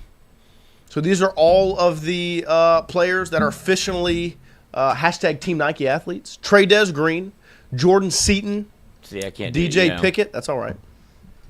Lamar Brown, Whit Weeks, Harlan Berry, Caden Durham, Ty Benefield, Jace Brown, Husan Longstreet, and Prince Will Uman Mielen.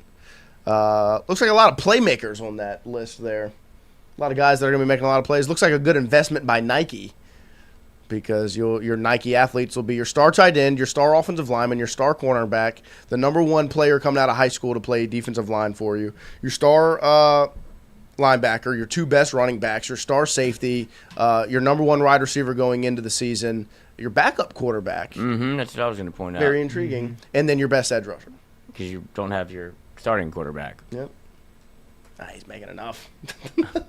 Give it to Hassan. But no, I mean, I'm assuming, like, look, I mean. It's probably because he was a former Adidas guy. And you had to make some things happen to get Husan here. Mm-hmm. Like, he was the number 6. Like, that's the crazy thing, is I know he's LSU's backup. He was a number 6 quarterback in the portal. Like, probably could have gone somewhere and been a starter. And instead,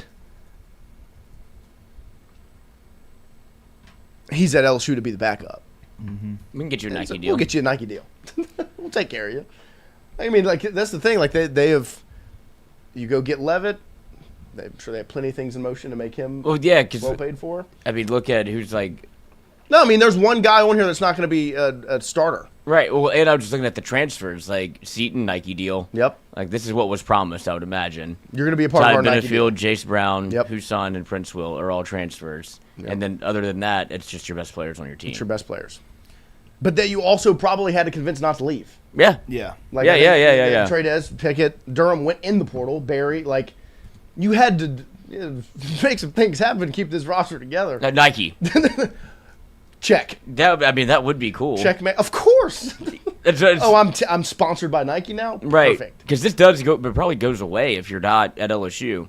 And so Yeah, because this is- So I would just say it's a great sweetener. It is 1,000%, and it's this. I don't even know what you get. This is part of the LSU brand. You get to cool stuff. You're right. Maybe these pants. Because you already get a bunch of stuff from Nike, but Of now course. I guess you get like the card. Yeah. Basically, so this is like going to Oregon without going to Oregon. I mean, So who are the top? Who are the Nikes? Like what Nike has the what type of schools? Like their Nike ID. They have like the schools that they have like 5 schools that are like their the ones that they'll send like the newest stuff to and test. I forget the word that they use with it. Yeah, I'm not. But sure LSU is what one it of those is. 5. Yeah, I Who know are the other ones? Oregon, I'm sure, is of one course. of them. I'm not sure what the other ones are, but that's what I was going to bring up. Like, Oregon is obviously like Nike's project. Like Phil Knight is big into them. It's always kind of felt like LSU has been like Nike's baby, though. Yeah. In my head, like I've always felt like LSU and Nike were kind of one and the same. And like even though they have to be about Oregon because Phil Knight's all into it and stuff like that, I've always felt like LSU has been like the biggest Nike school outside of Oregon, I guess. So this doesn't surprise me at all. It's really cool, though. LSU's always like I agree. LSU to me has always been the biggest Nike school outside of Oregon. I think so too. And I it's think weird. And I also think it's smart by Nike that you have the 2 different sizes. Mr. Fun. Hello, sir. How are you, sir? You got a haircut, man? I did. It doesn't look as bald now. I know. I don't like it. He took some off the sides and put it on top. It's that clean summer look. It looks okay. Like the sideburns look better. I don't like my little floof is wrong. I think the hair on this side. He's been waiting to talk about this apparently. Yeah, obviously. I think the hair on this side needs to be longer than this side because this side, my little floof looks okay, but it looks short on this side. I don't know. It's weird. It doesn't. No, you just coming to rub it in our face? How dare you?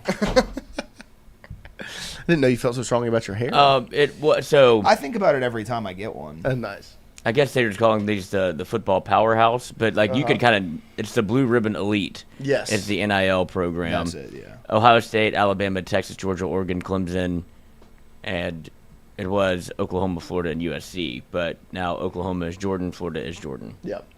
And LSU. But yeah, I agree with you. Like and I think it's just because we've been.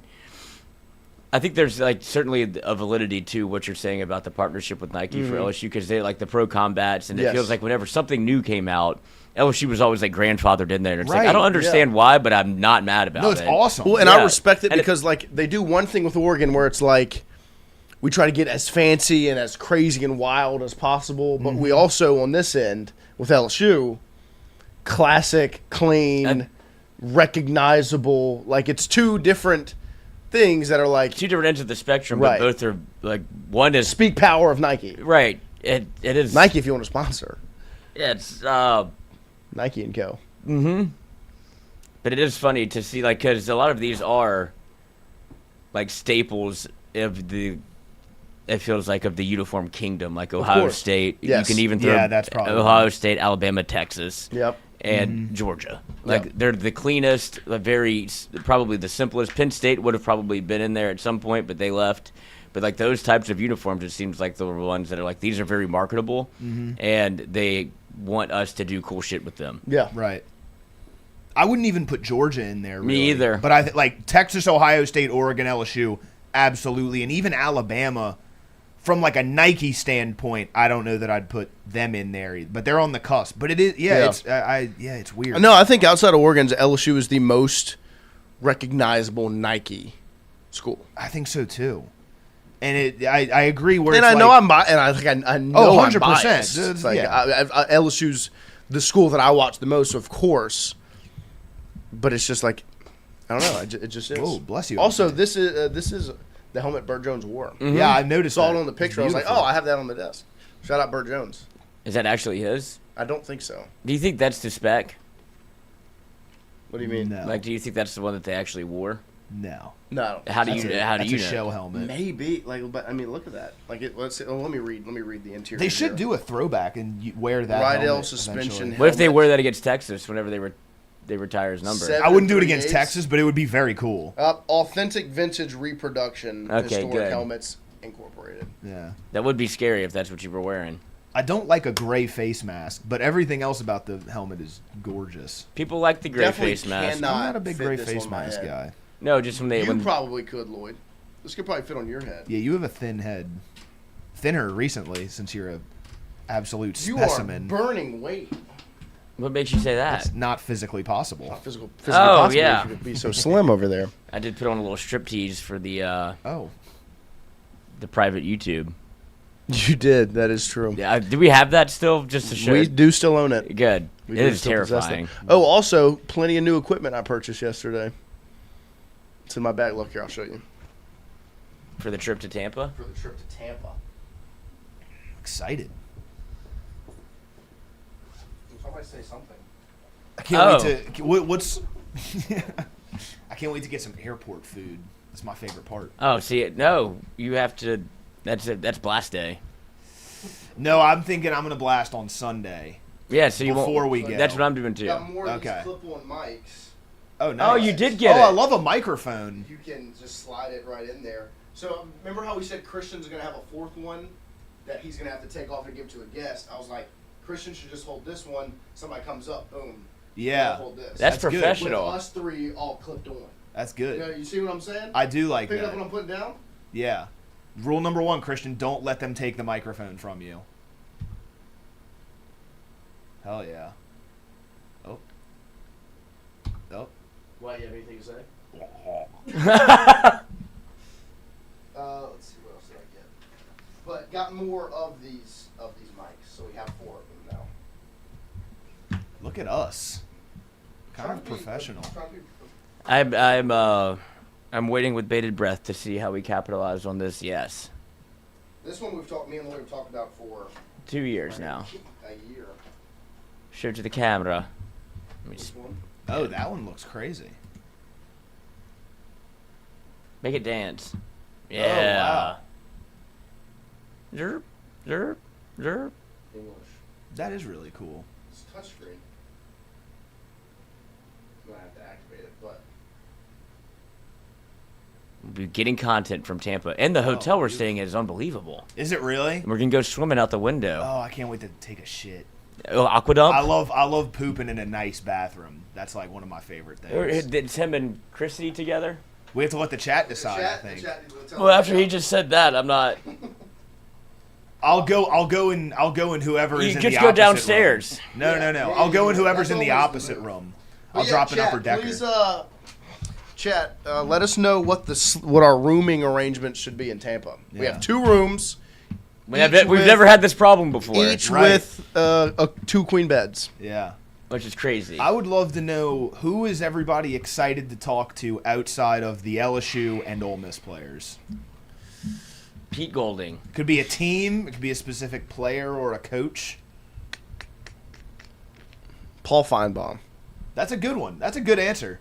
I do like listening to Paul Feinbaum. I just think, he is the best person. If you have a question about Lane Kiffin or you want to get thoughts on Lane Kiffin, easiest soundbite in the world. Yeah. Paul Feinbaum.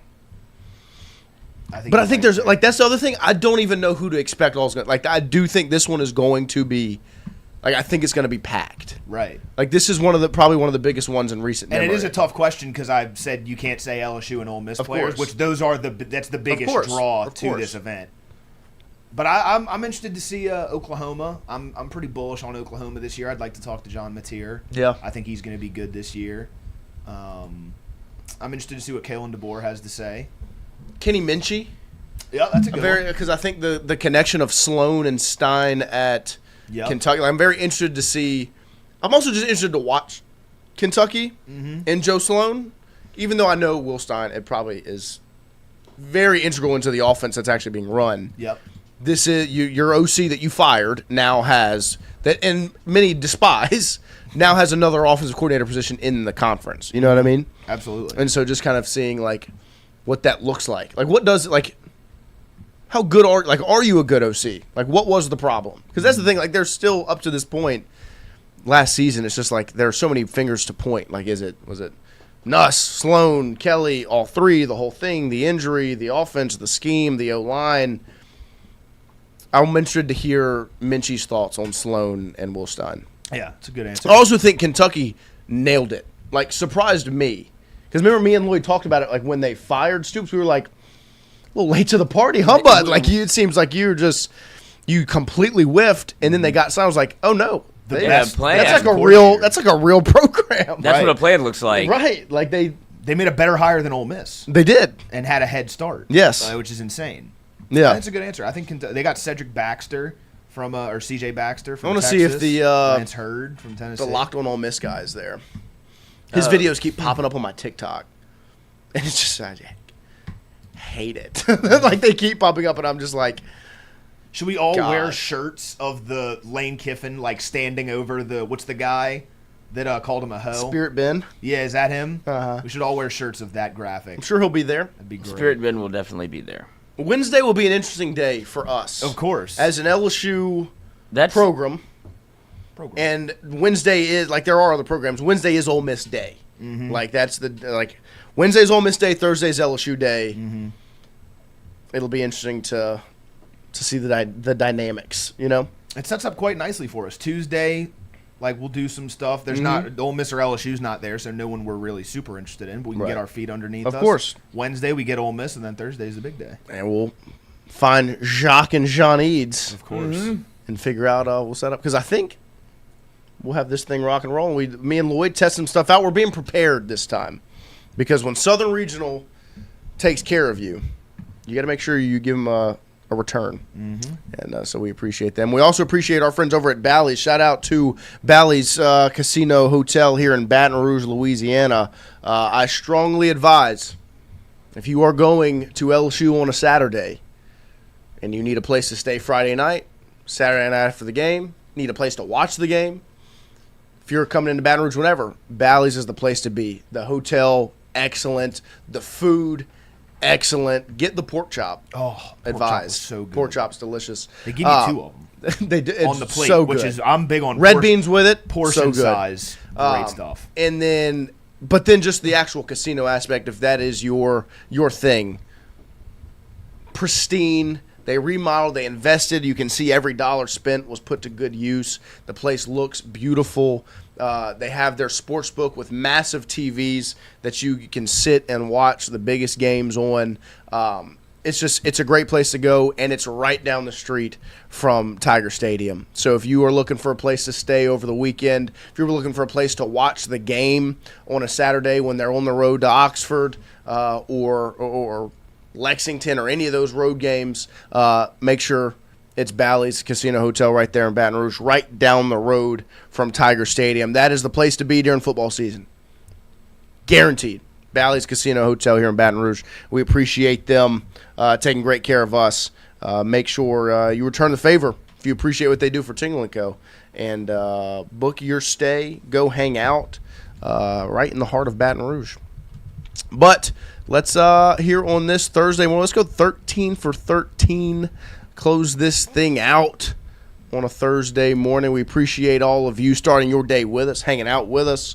Charlie Oliver, I want to see someone slap Spirit Ben. I don't think he'll get slapped. Glimmer Fredette, we need a Big Brother style camera in there for this trip. Fair enough. Glimmer, Ben is going to grow a pair and call Lane a hoe one day. SEC Media Days might be a good spot for him to do it and escape easily. I'm just so interested to see the dynamic between the other media and LSU. Yeah. Who do you think? I mean, what's the point of SEC Media Days, right? It's not necessarily for the LSU contingency to go down and cover Lane Kiffin. I wouldn't imagine he'd get to talk to him plenty. Like, there is intrigue there because you get the one-offs of being able to interview the players that they bring and Lane Kiffin for the one day that they're there, but it's also a team that you cover extensively. Is it more so for the other fan bases or media to see? Like, that's what's so interesting to me about the Lane Kiffin dynamic, because last year I don't think other fan bases were particularly keen on seeing Brian Kelly speak. They didn't care. And it's like at LSU. They didn't have questions for him. No, and LSU did. Yeah. And it's like, oh, we have to go to SEC Media Days to get some answers that we're looking for. Like, it was more of just it was an interview that could have been done at LSU. Yeah. Mm-hmm. This one, it feels like Lane Kiffin is opening up to more of with all of the Ole Miss talk, you also forget that Tennessee has no love lost. They hate him and they play. You also coached at Alabama? Yeah, they don't have any bad, but they won Natty. Yeah, but still. Yeah, but I don't think they don't hate him. Yeah, but it's just the connection. Yeah, but Tennessee hates him and Ole Miss hates him. 100,000%. And you also play in Oxford and Knoxville. Yeah. Mm-hmm. And so, like, as much as we have in all of this thing, like the Ole Miss game is taking all of the hubbub. Yeah. Like, Tennessee is just sitting there waiting, but like, don't forget that we fucking hate you. Yeah. And you named your son Knox. That's the craziest part. Yeah, no, I mean, like, that's the part I'm just interested to see what the level of professionalism is from some of the reporters and or fans towards Kiffin. Like, how does Ole Miss go about, like, the questions that, like, they're going to ask you about the Vanity Fair article. Right. It's going to come up. They're going to probably ask TJ Daugherty about going from Ole Miss to LSU. Everyone's going to be looking, especially the Ole Miss, like, to put Kiffin in a negative light, right? To get negative sound bites out of him. So it's like, I'm interested to see when they get the microphone, what's the questions at? Like, how do you go about these things? What are the questions you're asking the players? Like, what do you ask a guy like Trey Green? Or, like, when does the father-in-law question come up to Whit Weeks? You know, immediately. Like, all of those sorts of things. Like, what is... Because it's very odd. Like, everyone has an agenda with these things. LSU, when they choose the three players, there's always an agenda. There's a reason you choose those three. You choose Whit Weeks because he's the leader of your team. And he's on the defensive side of the ball, right? You choose Trey Green because he's the face of your team. He's probably going to be, like, your best player. You got 18, you got 7. You bring TJ Daugherty because it's perspective on Lane Kiffin, Ole Miss, and LSU. Mm-hmm. And the confidence that he'll be able to handle those questions. But also, from the media standpoint, they are also going to have their agendas of the sound bites they want to get. Right? There are going to be Ole Miss members that want to go and get a specific sound bite out of Trey out of Whit Weeks, out of Lane Kiffin, out of Daugherty. They want to ask a specific question. They want to get a specific reaction. And so I'm interested to see what that, like, level of professionalism looks like. You know what I mean? Like, do some of those media members handle themselves like media members, or do they go full fan? You know what I mean? Because, like, we are in a sphere of the media that has kind of changed the way media works. Right. You have your writers, you have your TV guy, your news TV guys, and then you have, like, what I would say we are, because we are media, right? But you have fan media, right? Because we are, like, we don't hide away from the fact that we are LSU fans. Mm-hmm. We do watch parties. We do the whole, like, we are fan media. But there are still rules to follow that you learn, you know. I do have a degree in journalism, and so I know media ethics, I know the media law, I know, you know, all of those things. So it's interesting to see, like, okay, fan media is allowed. How do some of those other fan media people handle their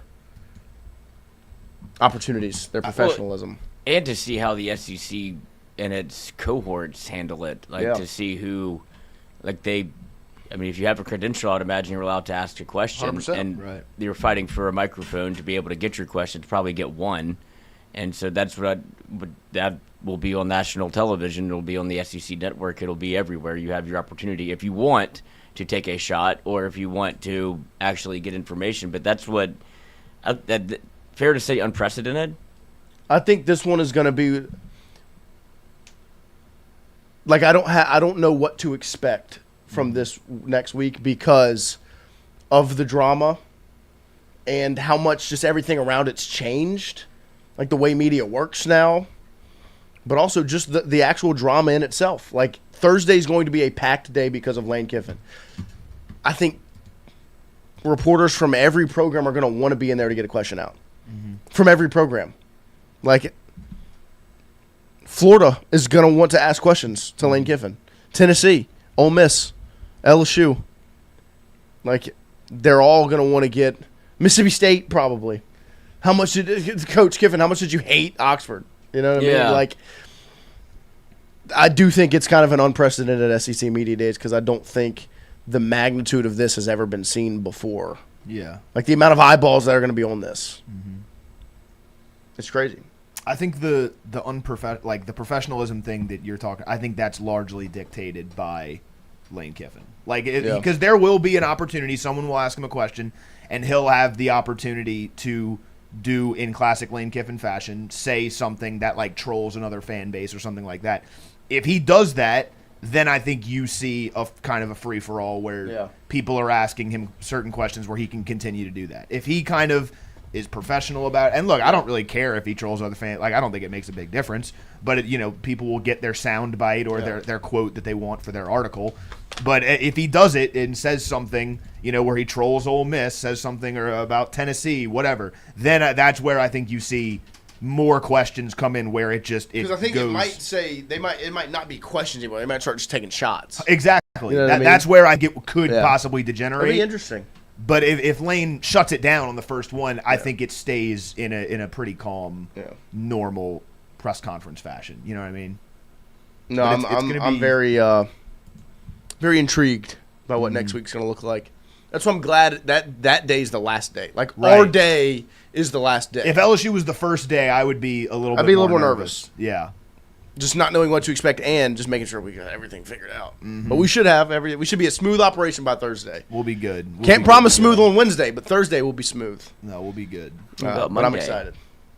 We're not going on Monday, I don't think. We're flying in that morning. Yeah, we got to figure out what we're going to do on Monday. We can't get in our room until 4. Figured that out yesterday. What were you going to do? Maybe they'll let us in early. Yeah, they definitely hold your bags. Yeah, yeah. And we all are just going to have carry-ons. We're not checking no bags. Which is nice. Very nice. I hate checking a bag. Baggage claim is the worst. Oh, yeah, they left the parents' luggage in Houston. Didn't make it home. That's awful. That is the worst. I don't like when they do the fake checked bag. Whenever they say it's carry on, and then you get to the plane, and they're like, actually, we're taking that. And it's like, why did you? Was it more people than you thought? Whenever you knew how many people were getting on the plane, yeah, or like more people try to do carry on than you initially. Especially if you're flying out of Baton Rouge to Dallas, happens every time. Like every if you're flying out of Baton Rouge, you're on that little two-seater. Yeah, happens every time. If you have a roller bag, just be ready. They're checking it. And they're putting it under the plane, so it's fine. Yeah. But still, yeah. Like, you're going to have to stand in the walkway until they get it out. Also very interesting that... Because you're clogging the walkway. Like, that's my least favorite part. I hate when you're waiting for them to get your bag back out from under the plane. Because they just start rolling them in. Yeah. When they check it like that. But you have to, like, stand there and wait, which is right at the exit of the plane for the people that are trying to leave. So it gets all clogged and congested. It's like... It's bad business. I don't know why we can't go outside and just go get our own bag. Yeah. They don't want you to see anything about the airplane. Which I have gotten to do that once. When I flew back from Vegas, it was late. It was the last flight of the night. Got back late.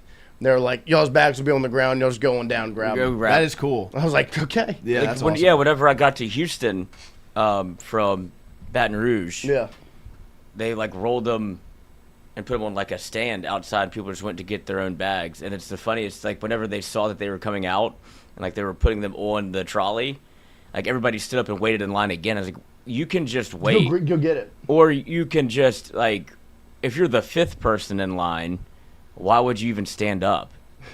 Just wait until, people just love to get in line. Yeah. Especially at the airport. In a rush, always. But they're just like, we must have to go get in line. It's it's not going. I was the last person to get my bag. Because I was like, what's the point? Yeah. We're all good at, I'll get it in 30 seconds. Right. Or, 2 minutes. And it's just crazy that all of these people, because they're not in a hurry. It's like you're going to miss something. Right. And it's just I got to go get it. And it's so now it's Christian. 15 people in a line. And it's y'all are just, I guess I got to go do that. It just blows my mind that people just don't have the patience to just sit down. Christian. Yeah. Got our seating arrangements, too. Yeah. Clemson. Oh. Noah in the aisle. Lloyd at the window. Wyatt's got seat B in the middle. Yeah. And then on the way back, same thing. And then Christian, some other seat. toddler. It's not me. It's Wyatt Vaughan. It's not me, apparently. Someone's misspelled my name. I'm happy to sit in the middle. I have no issue with it. I'm just telling y'all it's not the most efficient way to do things because there's going to be a little bit of thigh and a little bit of rolls on either side of each seat spilling over. I'm happy. It's y'all who are going to be the ones who are suffering, but I'm fine to sit in the middle. I have no issue. Yeah. I have large legs. I got to spread them out. Yeah. We do have extra leg room. That's big. That's big. On purpose. That is massive. On the flight back, we're right behind the exit. The emergency thing. seats. That's awesome. I had one of those from like New York, and you can literally just go like this. Oh, it's the best. Yeah. Fonz, I know this is a bad place to ask this question because we are LSU biased, but why am I having a discussion with someone on X about why they think Florida and Ole Miss are so much better than LSU this year? I don't know. Yeah, I understand the thought process that some people have about the Ole Miss thing. That they kept the roster together. They won playoff games last year. Blah, blah, blah. Like I get the media regurgitated argument. Florida, however, should not be ranked above LSU in any ranking whatsoever. No. Because they also made a coaching change. Who's their quarterback? Aaron Philo. Where's he from? He's transferred. He was the backup at Georgia Tech last year. Yep. It's him he's battling Tramel Jones. Who's that? A nobody. Neither of them are neither of them are that good. I will say they have maybe the best playmakers on offense. Yeah. Vernell Brown and Jaden Ball. Dallas Wilson. Yeah. Eric Singleton. Very good. Dogs. Jaden Ball's a dog. They don't have a quarterback. And they don't have an offensive line. Yep. And John Summerall is already not good coaching offenses. Like he's a defensive-minded head coach at Tulane. Yeah, and I don't think they have a wealth of defensive talent. Like I don't think they're going to be that good defensively. I don't think that you can maybe make the argument that Florida finishes ahead of LSU in the SEC simply because they have a weaker schedule. If LSU and Florida lined up on a neutral field, LSU wins by 2 touchdowns. 100%. And I understand the Ole Miss thing. Best quarterback, best running back in college football. That's fine. Florida, it's not close. No, not at all. Not at all. I also saw Tennessee ranked ahead of one of them, and Tennessee that one makes they have no quarterback sense to me either. No quarterback. I'm not I think Florida is better than Tennessee. Tennessee they don't have a quarterback. People are kind of high on Tennessee this season, and I don't get it. They bet on Aguilar coming back. Right. He's not back. Their biggest portal get was the edge rusher. Right? Didn't they get Coleman? Oh, Chaz Coleman. Yeah, right, and he's not there. That's money off the field. Your quarterback is either going to be Ryan Staub, who was a backup at Colorado who's never played, or a true freshman that's never played. It's not going to work. They don't have a wealth of talent at wide receiver, which you need in the Josh Heupel offense. Deshaun Bishop's a good back, I guess. They lost their best offensive lineman, Lance Hurd, to the portal. Defensively, their best player is off the team. Right. I don't see it with I literally have Tennessee ranked as the 12th or 13th team in the SEC. Only reason that I would love for Tennessee to not be LSU's second to last game, for them to be the second game, because you would think maybe they could figure something out and find something through the season that maybe come second to last week of the year at home they could upset you, right? I just don't think they're going to be good. I don't think Florida's going to be good. See, I'm Ole Miss will be okay. I'm the opposite. I love that it's the second to last week of the season because I think the fact that it's at Neyland, I don't think they figure something out. Yeah. And I think they lose a bunch of games. And I think by that time in the season, if it's game 2 and let's say they have a cupcake game 1, Neyland Stadium would be fucking rocking. Oh, 100%. The fact that it's in week 13, 14, second last game of the year, if they've got 3, 4, 5, 6 losses by that point, they're cooked. It's not going to be that great of an environment. What's the lowest you could put LSU? What's the lowest you would be okay with LSU being ranked going in the SEC? So the teams that I would say have an argument to be ahead of LSU: Georgia, Texas, Ole Miss, A&M, Alabama, Oklahoma. That's it. Am I forgetting anybody? That, to me, the lowest I think LSU could be is 7. Yeah, that's what I would say. And I don't agree with – I don't think all those teams are ahead of LSU. I'm just saying if I look at it and you say I'm putting A&M ahead of LSU. If you put LSU at 7, I'd be like, I get it. I don't agree, but I get it. It's fair. It's not an unarguable thing. Because I think in all 6 of those teams you named, only one of them doesn't have a returning quarterback. Alabama's the only one that their quarterback from last year is not the start of this year. The rest of them all return their quarterback. Right. Yeah. And that to me is the biggest thing. Mm-hmm. Like I think that's why, like, when I saw Tennessee ahead of LSU, like same with Florida. Like my first thing is quarterback. Maybe you don't believe in Sam Leavitt. There's no way you don't believe in Sam Leavitt and Lane Kiffin. Right. He's an experienced quarterback. He's played in a playoff game. Played well in a playoff game. Mm-hmm. Has been a starter for more than one. No, yeah, I think the quarterback thing is a great point because especially like I'm big. I know we kind of, not we, but I'm sure y'all did, and I on Twitter did it. Beat it into a dead horse where it's like a guy going into his second year starting as a quarterback is primed to make a big jump. I know we're kind of cautious about that because it didn't happen with Nuss, but I do still believe that. No, I still think like going into the season, like I think if Nuss isn't hurt, it's completely different. 100%. Like, I think like that was the reason why I believed LSU should have been as ranked as high as it was, because like you bet on a returning quarterback. Right. Like you always bet on a returning quarterback. 100%. You don't ever bet on a first-time starter. Yeah. And especially like that's the thing with when I was talking to those Clemson guys the other night. Like I was like, that's what y'all should be the most worried about, is that neither of your quarterbacks have ever started a game and their first one's going to be in dead. Like whoever you choose. And I was like, and I said, my advice to you would be, don't let it be the true freshman. I said, because it'll cook him for more than just that one game. Yeah, like it's a life-changing experience. I was like, he won't ever be the same. Jamie Howard. Like you've all seen it. I mean, like you throw a true freshman under those bright lights of a packed stadium. Brandon Harris. Yeah. I'd also say don't let your opinion of your quarterback room be dictated by just that game. Yeah. Brutal situation. Like Chris Vizina, as much as like he's never played, he was a 5-star from Alabama coming out of high school. I actually think he's a very talented quarterback. Yeah. He's going to get swallowed up on September 5th. That he can have a great season. Yeah. September 5th is not going to be a great day for him. That's a brutal start. Like that was me and Lloyd's point when we were going into the Florida game. It was like Lagway's going to be seeing ghosts. Like Blake Baker's going to have that thing dialed up. That place is going to be rocking. LSU's the number 3 team in the country. Mm-hmm. And look, LSU did not play well, but Lagway was seeing ghosts. He walked into a haunted house. Buzzsaw. He had no chance. He threw 5 picks. Yeah. Like, man, 5 interceptions. If only LSU had played against DJ Lagway 12 times. Oh my gosh. Then we'd be the best team in the country. Best team in the country. Ugh. It's unfortunate. But the thing is, I think DJ Lagway's That's a good what I was quarterback. about to say. I think he's going to be good at Baylor. Yeah. Like I just think second year starting. Like he's going to get better. And I also didn't think Napier was very good. No, Napier came out and said it himself. He's like, I should James Madison. Yeah, it's like we did, and he's like basically admits like we didn't know what we were doing. Yeah. Which is a tough thing to have to get, but it looked like they didn't know what they were doing. Mm-hmm. Yeah. I also will say about Florida, it's getting to the point with Florida where I don't know that the problem is all these coaches. No. At a certain point, you've had good coaches that continually fail year after year after year. You fired Dan Mullen, which was fucking stupid. Not the word I want to use. One of the dumbest things I've ever fucking seen in my life. And then Billy Napier comes in, had all this success at ULL, and burns out so quickly. Like, something else is the problem here. And this is the thing.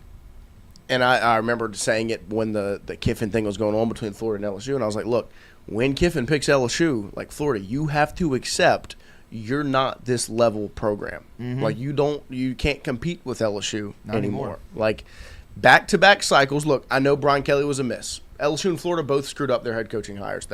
But they've had the same. They've been open twice, and in those 2 times, LSU hired the sitting Notre Dame head coach, and Florida hired the ULL head coach, and then the next time, LSU hired the sitting Ole Miss head coach, and Florida hired the Tulane head coach. Like, and that was the win on the board. Yeah.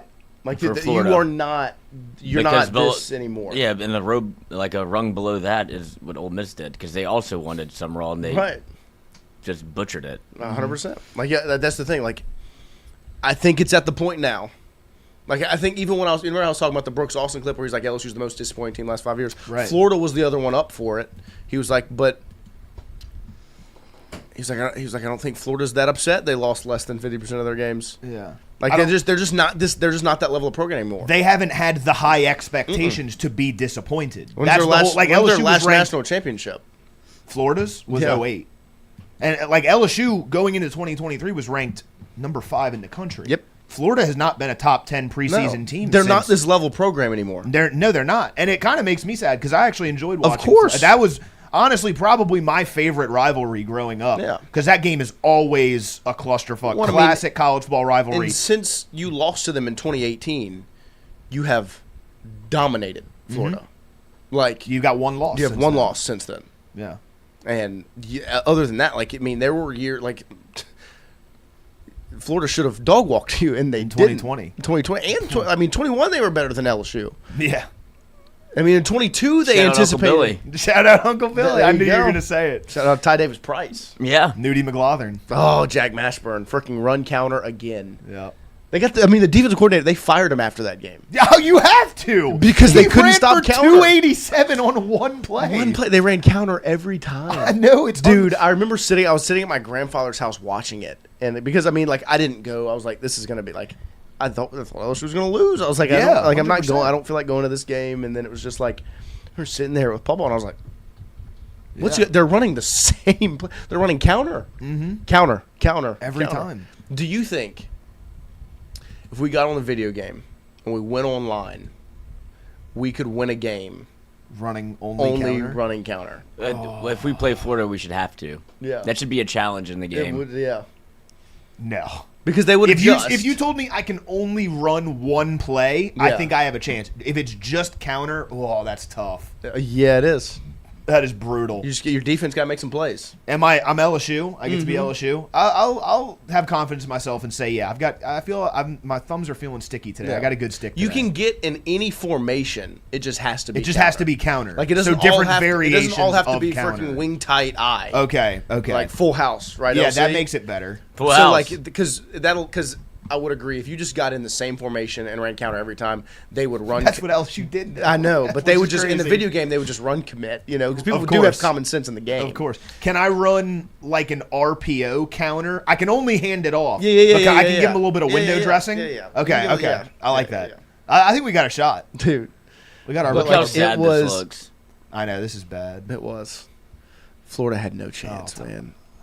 And that's the thing. Like Florida had no chance, and No, but look, this is the DBU circle. Like they're like, I want to go fucking home. Yeah, Matthew Langlois. Yeah, freaking Matthew Langlois in there. God. Man. This is what a broken program looks like, though. 21. Like, it was broken. Yeah, it's like this is why Kelly, this is why because you fired. This is why Kelly gets the credit for 22.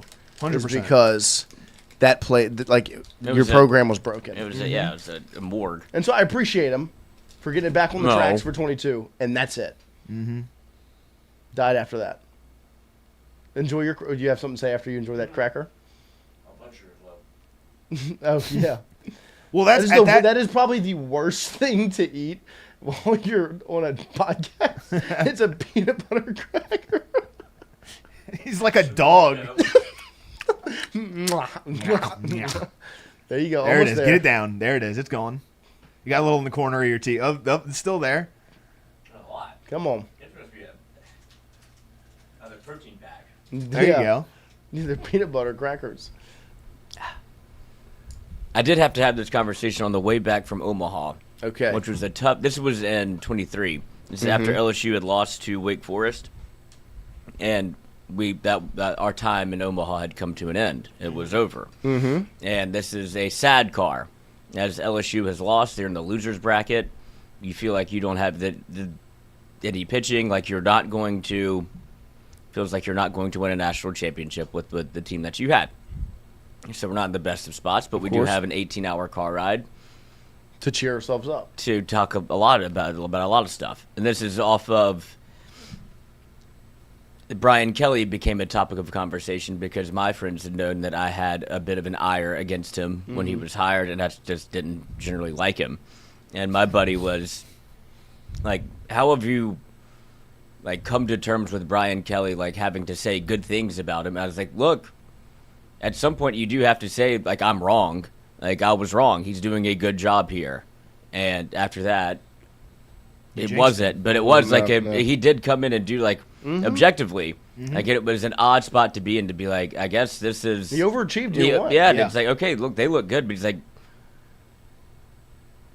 is Brian Kelly the reason for this? Like, I didn't think he would come in and fix it this quickly. And he's like, I guess I'm going to have to learn to like him, because if this is the arc of what they're going to be, like, he's going to be the head coach for a long time. Right. Because you go into it with the thinking of year one's going to be the worst something will look. Yeah. And you were 10-4, won the SEC West, beat Alabama, played for the SEC Championship. Yeah, pretty fun.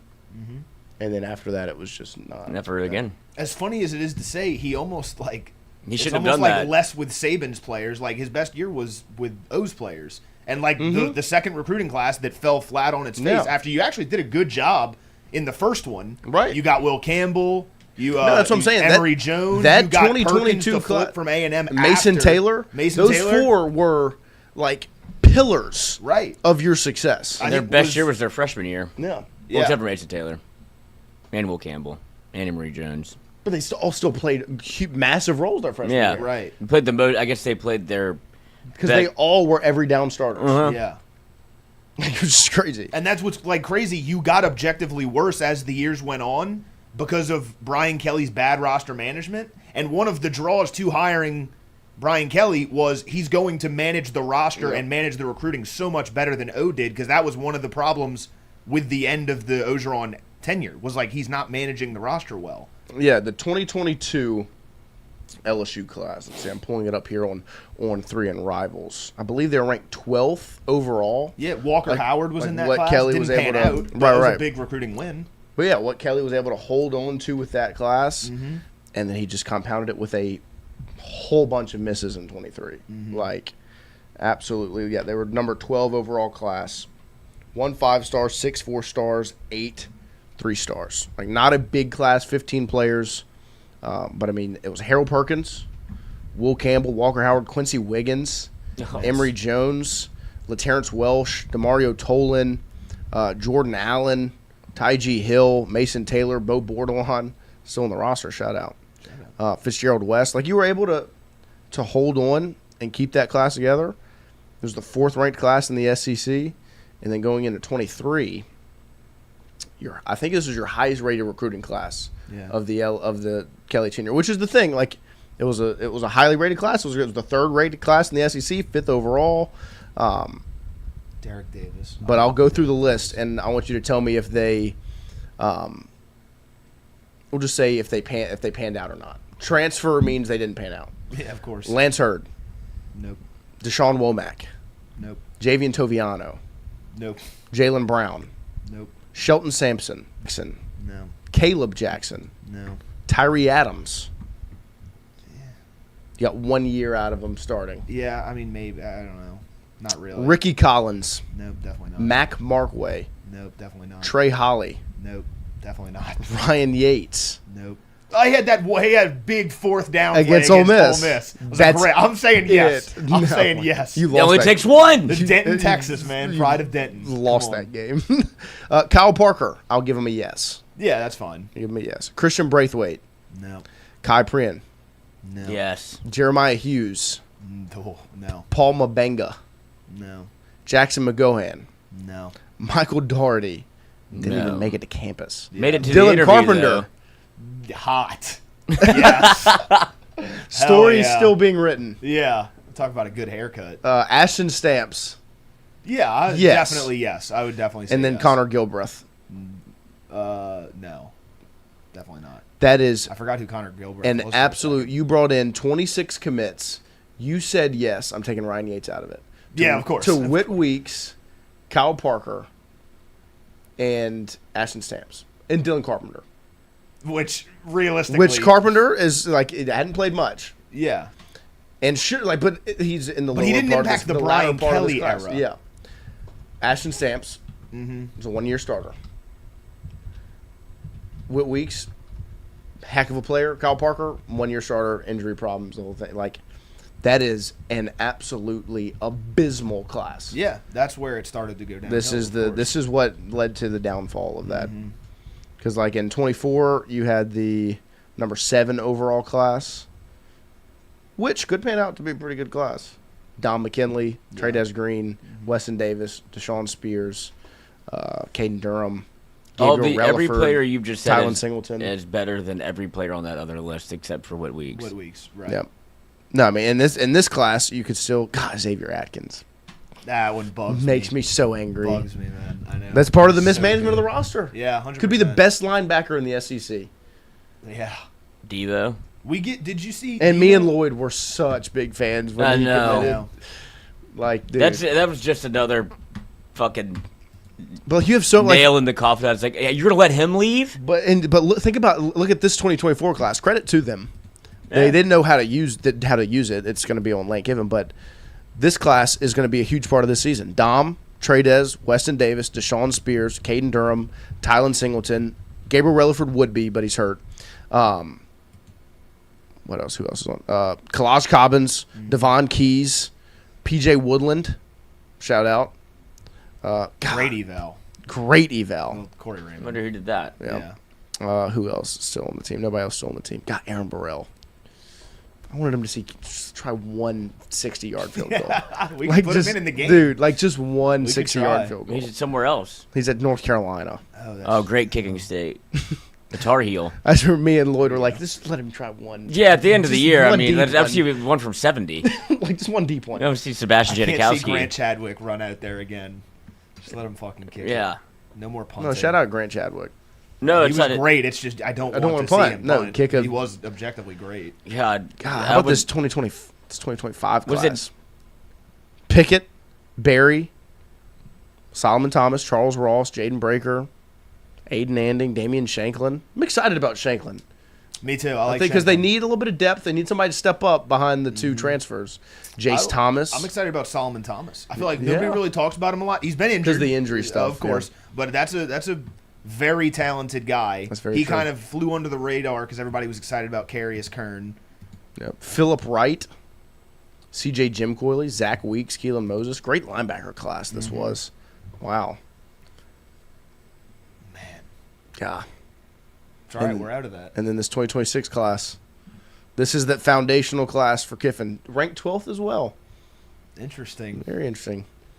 Richard Anderson, Corey Barber, Deuce Geralds.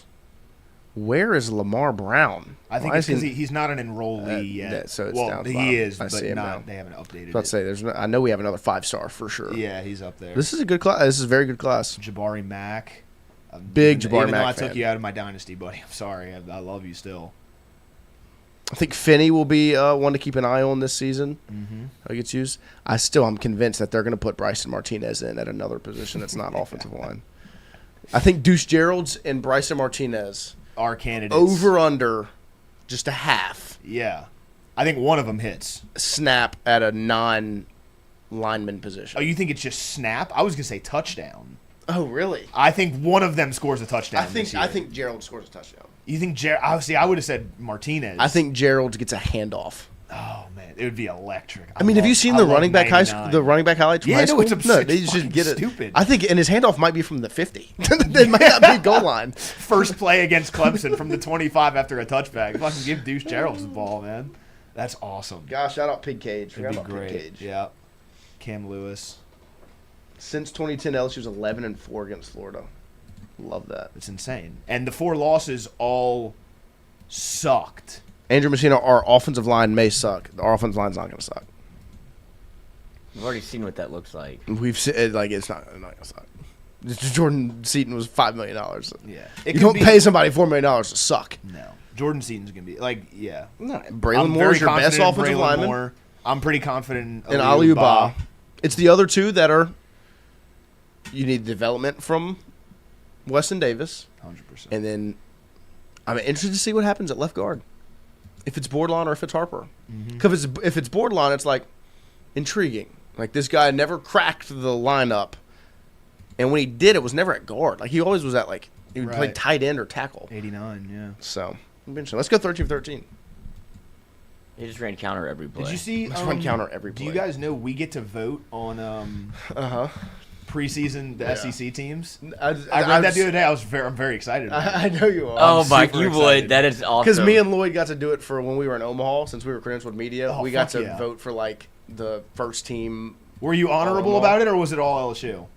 But it should be mostly LSU. That was but all. you have to put that like one I did Wyatt all. Langford. That one I did all LSU. You didn't put Wyatt Langford in there? Come on, man. We got to be good credentials. Wyatt Langford didn't play in 2025. Oh, I thought you said 2023. So 2025 would have been like you'd have to put. I don't know who else was good. One of the dudes from Coastal Carolina was real good. Like you probably should have put Fluky in Over Anthony Heinsohn and Cade Anderson. Well, you don't get 3. How many pitchers can you put? I don't even remember, but I probably put Chase Shores, Ianson also wasn't. Jason Evans, Zach Cowan. We did do it. Omaha, Now I remember. We actually did it. We did do it. But Yeah. in Omaha, though, Fluky was better than Ianson. I think the only position I didn't put an LSU player was third base. And I don't remember who I picked, but Who did you pick? somebody from another team. It wouldn't have been the Arkansas guy. No. 'Cause I that mean, it was- wasn't going to be the LSU guy. I love Braswell, but I was like, I got to make myself look a little unbiased. Yeah. If I pick Braswell as first team third base, That's like maybe interesting. defensively, yes. But I would have put Fluky ahead of Ianson for the all Omaha team, just based off of the Omaha games. Yeah. He threw a 7-inning 1-run game against LSU. Ianson gave up 3 against Coastal, and then 3 against UCLA, and only but a he couple lost of that innings. game. Hell.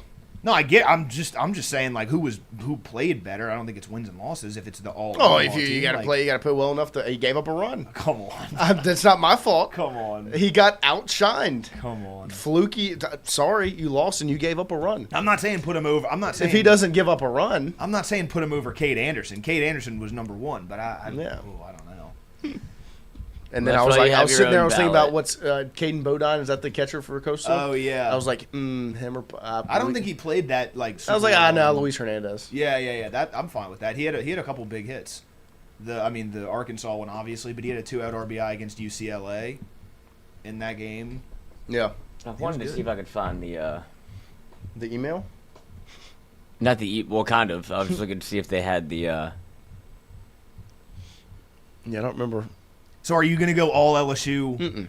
Okay. You're gonna be This respectful is about it? different. This is Okay. preseason.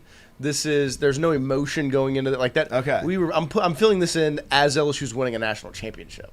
So Oh of yeah. course, I'm Of like, course. Yeah. Right. That's fair. That's fair. You know. And Braz just dropped down a great bunt. You know, I was like, I've got to put him in. Needed it. I mean, he put Needed something in the bucket. That's right. Awesome. All right, let's see here. Hoosiers, Reigns. Colts, Pacers. Ooh. So wait, Those what? are Indiana teams. Hoosiers. Oh, Fever. Yeah. Pacers, Fever. How did they get a?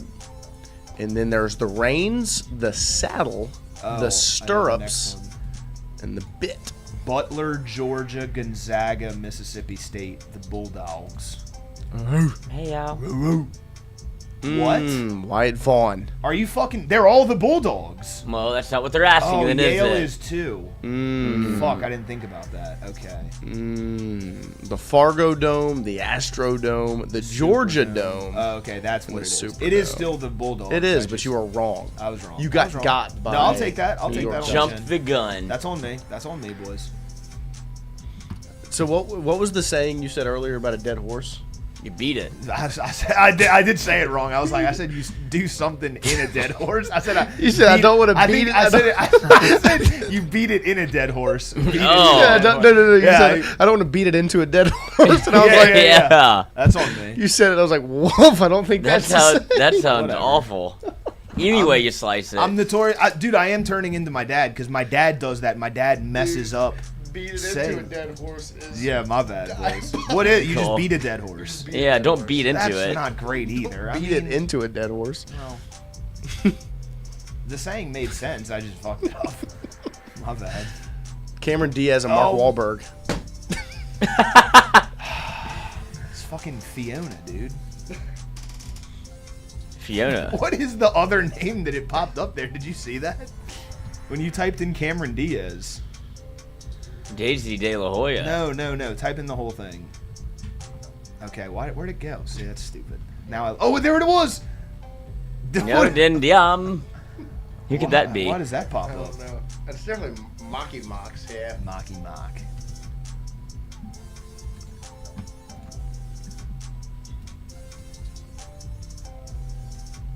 Quincy Enunwa led this AFC team in receiving yards in 2016. I don't know, but I'm like pretty sure it's the Jets. Sup, Pass McAfee. Pass McAfee. I've been waiting all show to get that. I had that one fucking in the chamber. Hell yeah. I thought about it in the car this morning. I was like, I'm definitely going to say that again. You're coming back. That one got a good That was like me laugh. with my ham sandwich the other morning. Oh, you fucking loser. I'm like fairly certain this is the Jets. I support it. Oh. What's up, Pass McAfee? That was so hardcore. It was so stupid when you said that yesterday. That was great. It's unbelievable. Fuck yeah. Pass McAfee.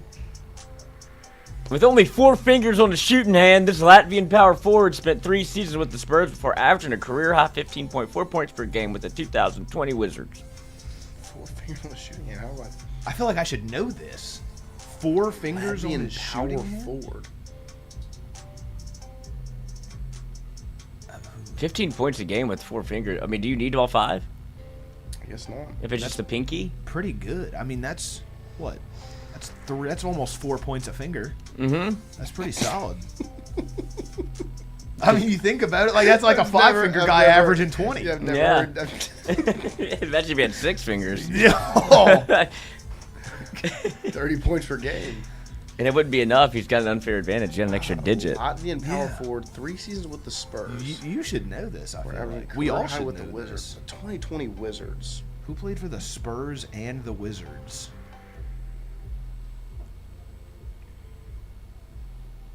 Is it Tomas Satoransky? No, I don't think. Well, it might be, but is it It's not Jakob Pertl. No.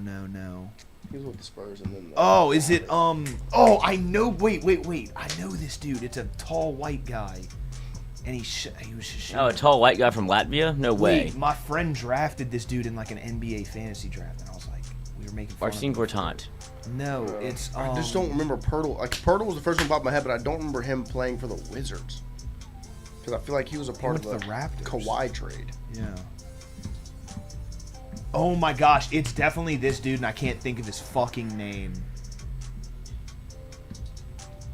What does the chat say? If you They're know saying it, you Jakob can say. Pertl. I don't think it's Jakob Pertl. Pertl was the Kawhi trade. It's definitely not Pertl. It's not him. Unless Johnny L. Goodson says it. Wow, Alex Poitras. Throwback. Oh my gosh, I know who What number it do you is. wear? I don't know. Gerald Green did have a missing finger. He's not Latvian. No, he's not. I vividly remember this. Me and 2 of my friends did an NBA 2K Did it. like fantasy draft where we all drafted, and my friend drafted this fucking dude with his first overall pick, and we clowned him because he was like a 77 overall. And he was young in like 2017 or 2018. I know it. I don't know his name. Oh. We'll come back to it. Yeah, think about it all day. You Like, could phone a friend. bother me. This is Let me think it's about not Dragon Bender. It's fucking. No. I don't know. Kurt Schilling didn't make his first All-Star team until he was 30 years old while pitching for this National League team from 1997.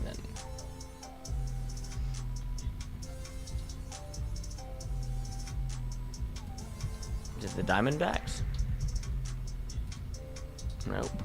Damn it. Fuck, dude. Who is this?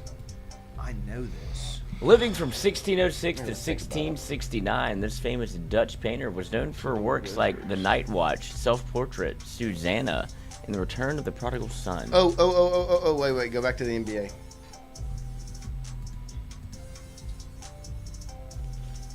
It's the one with the his red hair and a beard. Went to the Wizards. Well, he's a center, but he's not. I think it's Bertons. B-E-R. Davis Bertons. That it's absolutely Davis Bertons. That's who it is. B-E-R. No, B-E-R. Yes. Davis or Darius? Davis. Davis. Yeah, fuck. I knew that. I never knew he had 4 fingers. Me either. I don't know this. Nope. I don't know this Dutch painter. I don't think I can name kinfolk when you need them. Dutch He would know this. Oh yeah. Phone a friend. Have you heard from him? Mm-mm.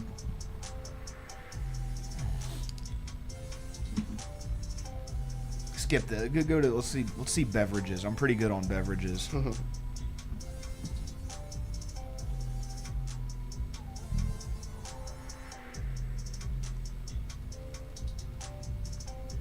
I don't know really any painters. Is Van Gogh Dutch? I went to his museum, and well, it was in New Orleans. That's not like his museum. You know, they did that show. It took Molly. How was that? Who's she? White girl. You mean iguana? Mama, iguana, Gecko? red pajama, llama. The bottle version of this brand of Belgian Pilsner beer comes in vibrant green bottle with a white and red color scheme label and a white and gold paper collar. LC. This is 2 Belgium questions in a row, 2 days in a row. LC knows it. It's on the tip of his tongue. I was just gonna say. Is it Yingling? Yingling? Oh, it actually might be Yingling.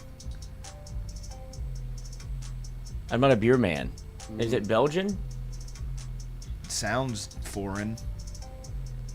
It does have a green bottle, doesn't it? Yeah, Yingling is. It's a Pennsylvania beer, I thought. I don't know. Yingling? Yingling? It's Y-E-U. Y-E-U. Y-E-U. You fucking make my head spin. And... No! Nope. Y-E-U-N-G, I think. No, you don't even know how to spell it. Maybe I'm wrong. Yeah, I don't know. That's definitely not Yingling. It's from Mulan. Youngling. Type in Youngling. Nuh-uh. That's a pervert test and you failed. Even the Younglings? Man, we suck without Johnny L. I know. Maybe that's how you spell? I don't know. How do you spell Yingling?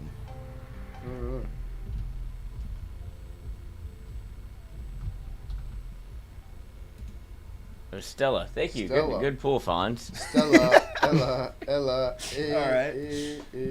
Oh, originating out of South Korea, this athletic competition show debuted in 2023 with the intent of finding the human physique that is set to have. Is this Squid Game? No, this is American Ninja Warrior. American Ninja Warrior. American Ninja Warrior No, was it definitely debuted way yeah, before that. yeah. I was gonna say American Ninja Warrior's very old. This definitely isn't Squid Game. Finding the. Okay, I didn't watch Squid Game. I thought that's They what were it was not all trying about. to find the ideal human physique. What were they trying to do? I thought that's what like the competition. They would kill you if you weren't ideal. No, they would kill you if you failed the challenge. That's what I'm saying. Like if you failed the challenge, you clearly weren't ideal, so they Hell killed yeah. MXC. Get a douche. You've never seen that show? It's it's the you. I What did recused you myself. just? What did I don't even want to chime in right now? You've never heard the play-by-play commentator on Most Extreme Challenge? I have not. That's his name. What is it? Athletic competition. But you don't get that again. I don't know this. I think it might be Squid Game. It's definitely Squid Game. It's not. Oh, is this the spoof funny show? That is Most Extreme Challenge. Because they are set to do a U.S. Squid Game. Yeah, but Squid Game has nothing to do with your physique. I don't know. Like Squid Game, like what is? But they're trying to find like the ideal human. So like if you fuck up the Physique. challenge, you're dead. They'll But one kill of the you. challenges And then is- eventually there's a is winner. carving out like a cookie. Yeah, I That has couldn't do nothing that to because with guess your what? I would physique. eat the cookie because I don't have the ideal human And physique. if you ate the cookie, you would get shot. Yeah, worth it. Yeah. Okay. It's definitely not Squid Game, but I don't know what else it is. Now, what if it's Most Extreme Challenge? I don't know the fucking Scooby Doo. I miss Johnny L. Goodson. Me too. Yeah, we suck. We do suck. Vanderbilt football, however, in the year 2030 does not suck. I'm so excited. Won a playoff game. Big Cat. Wait, put your Coach headphones Dubs in. is coming back today. Yeah, it's 2:30. 2:30. You want to hear Guy Ledouche?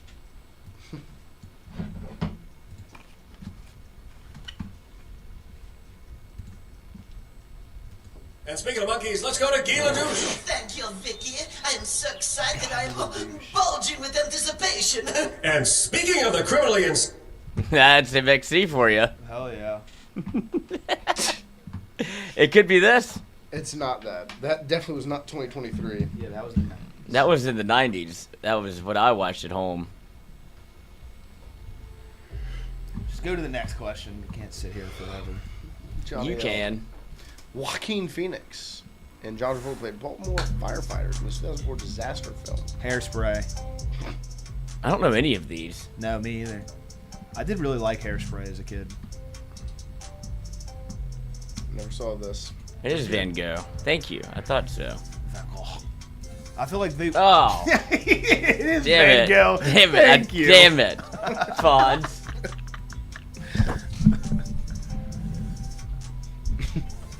Alright. We gotta just start throwing shit at the wall eventually. Hairspray.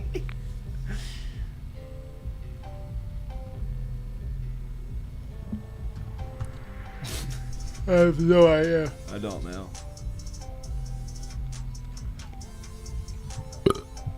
Blazing Saddles.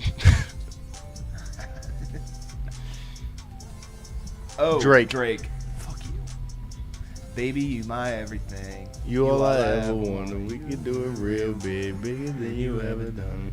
Cause she hold me down. And every time I hear it all,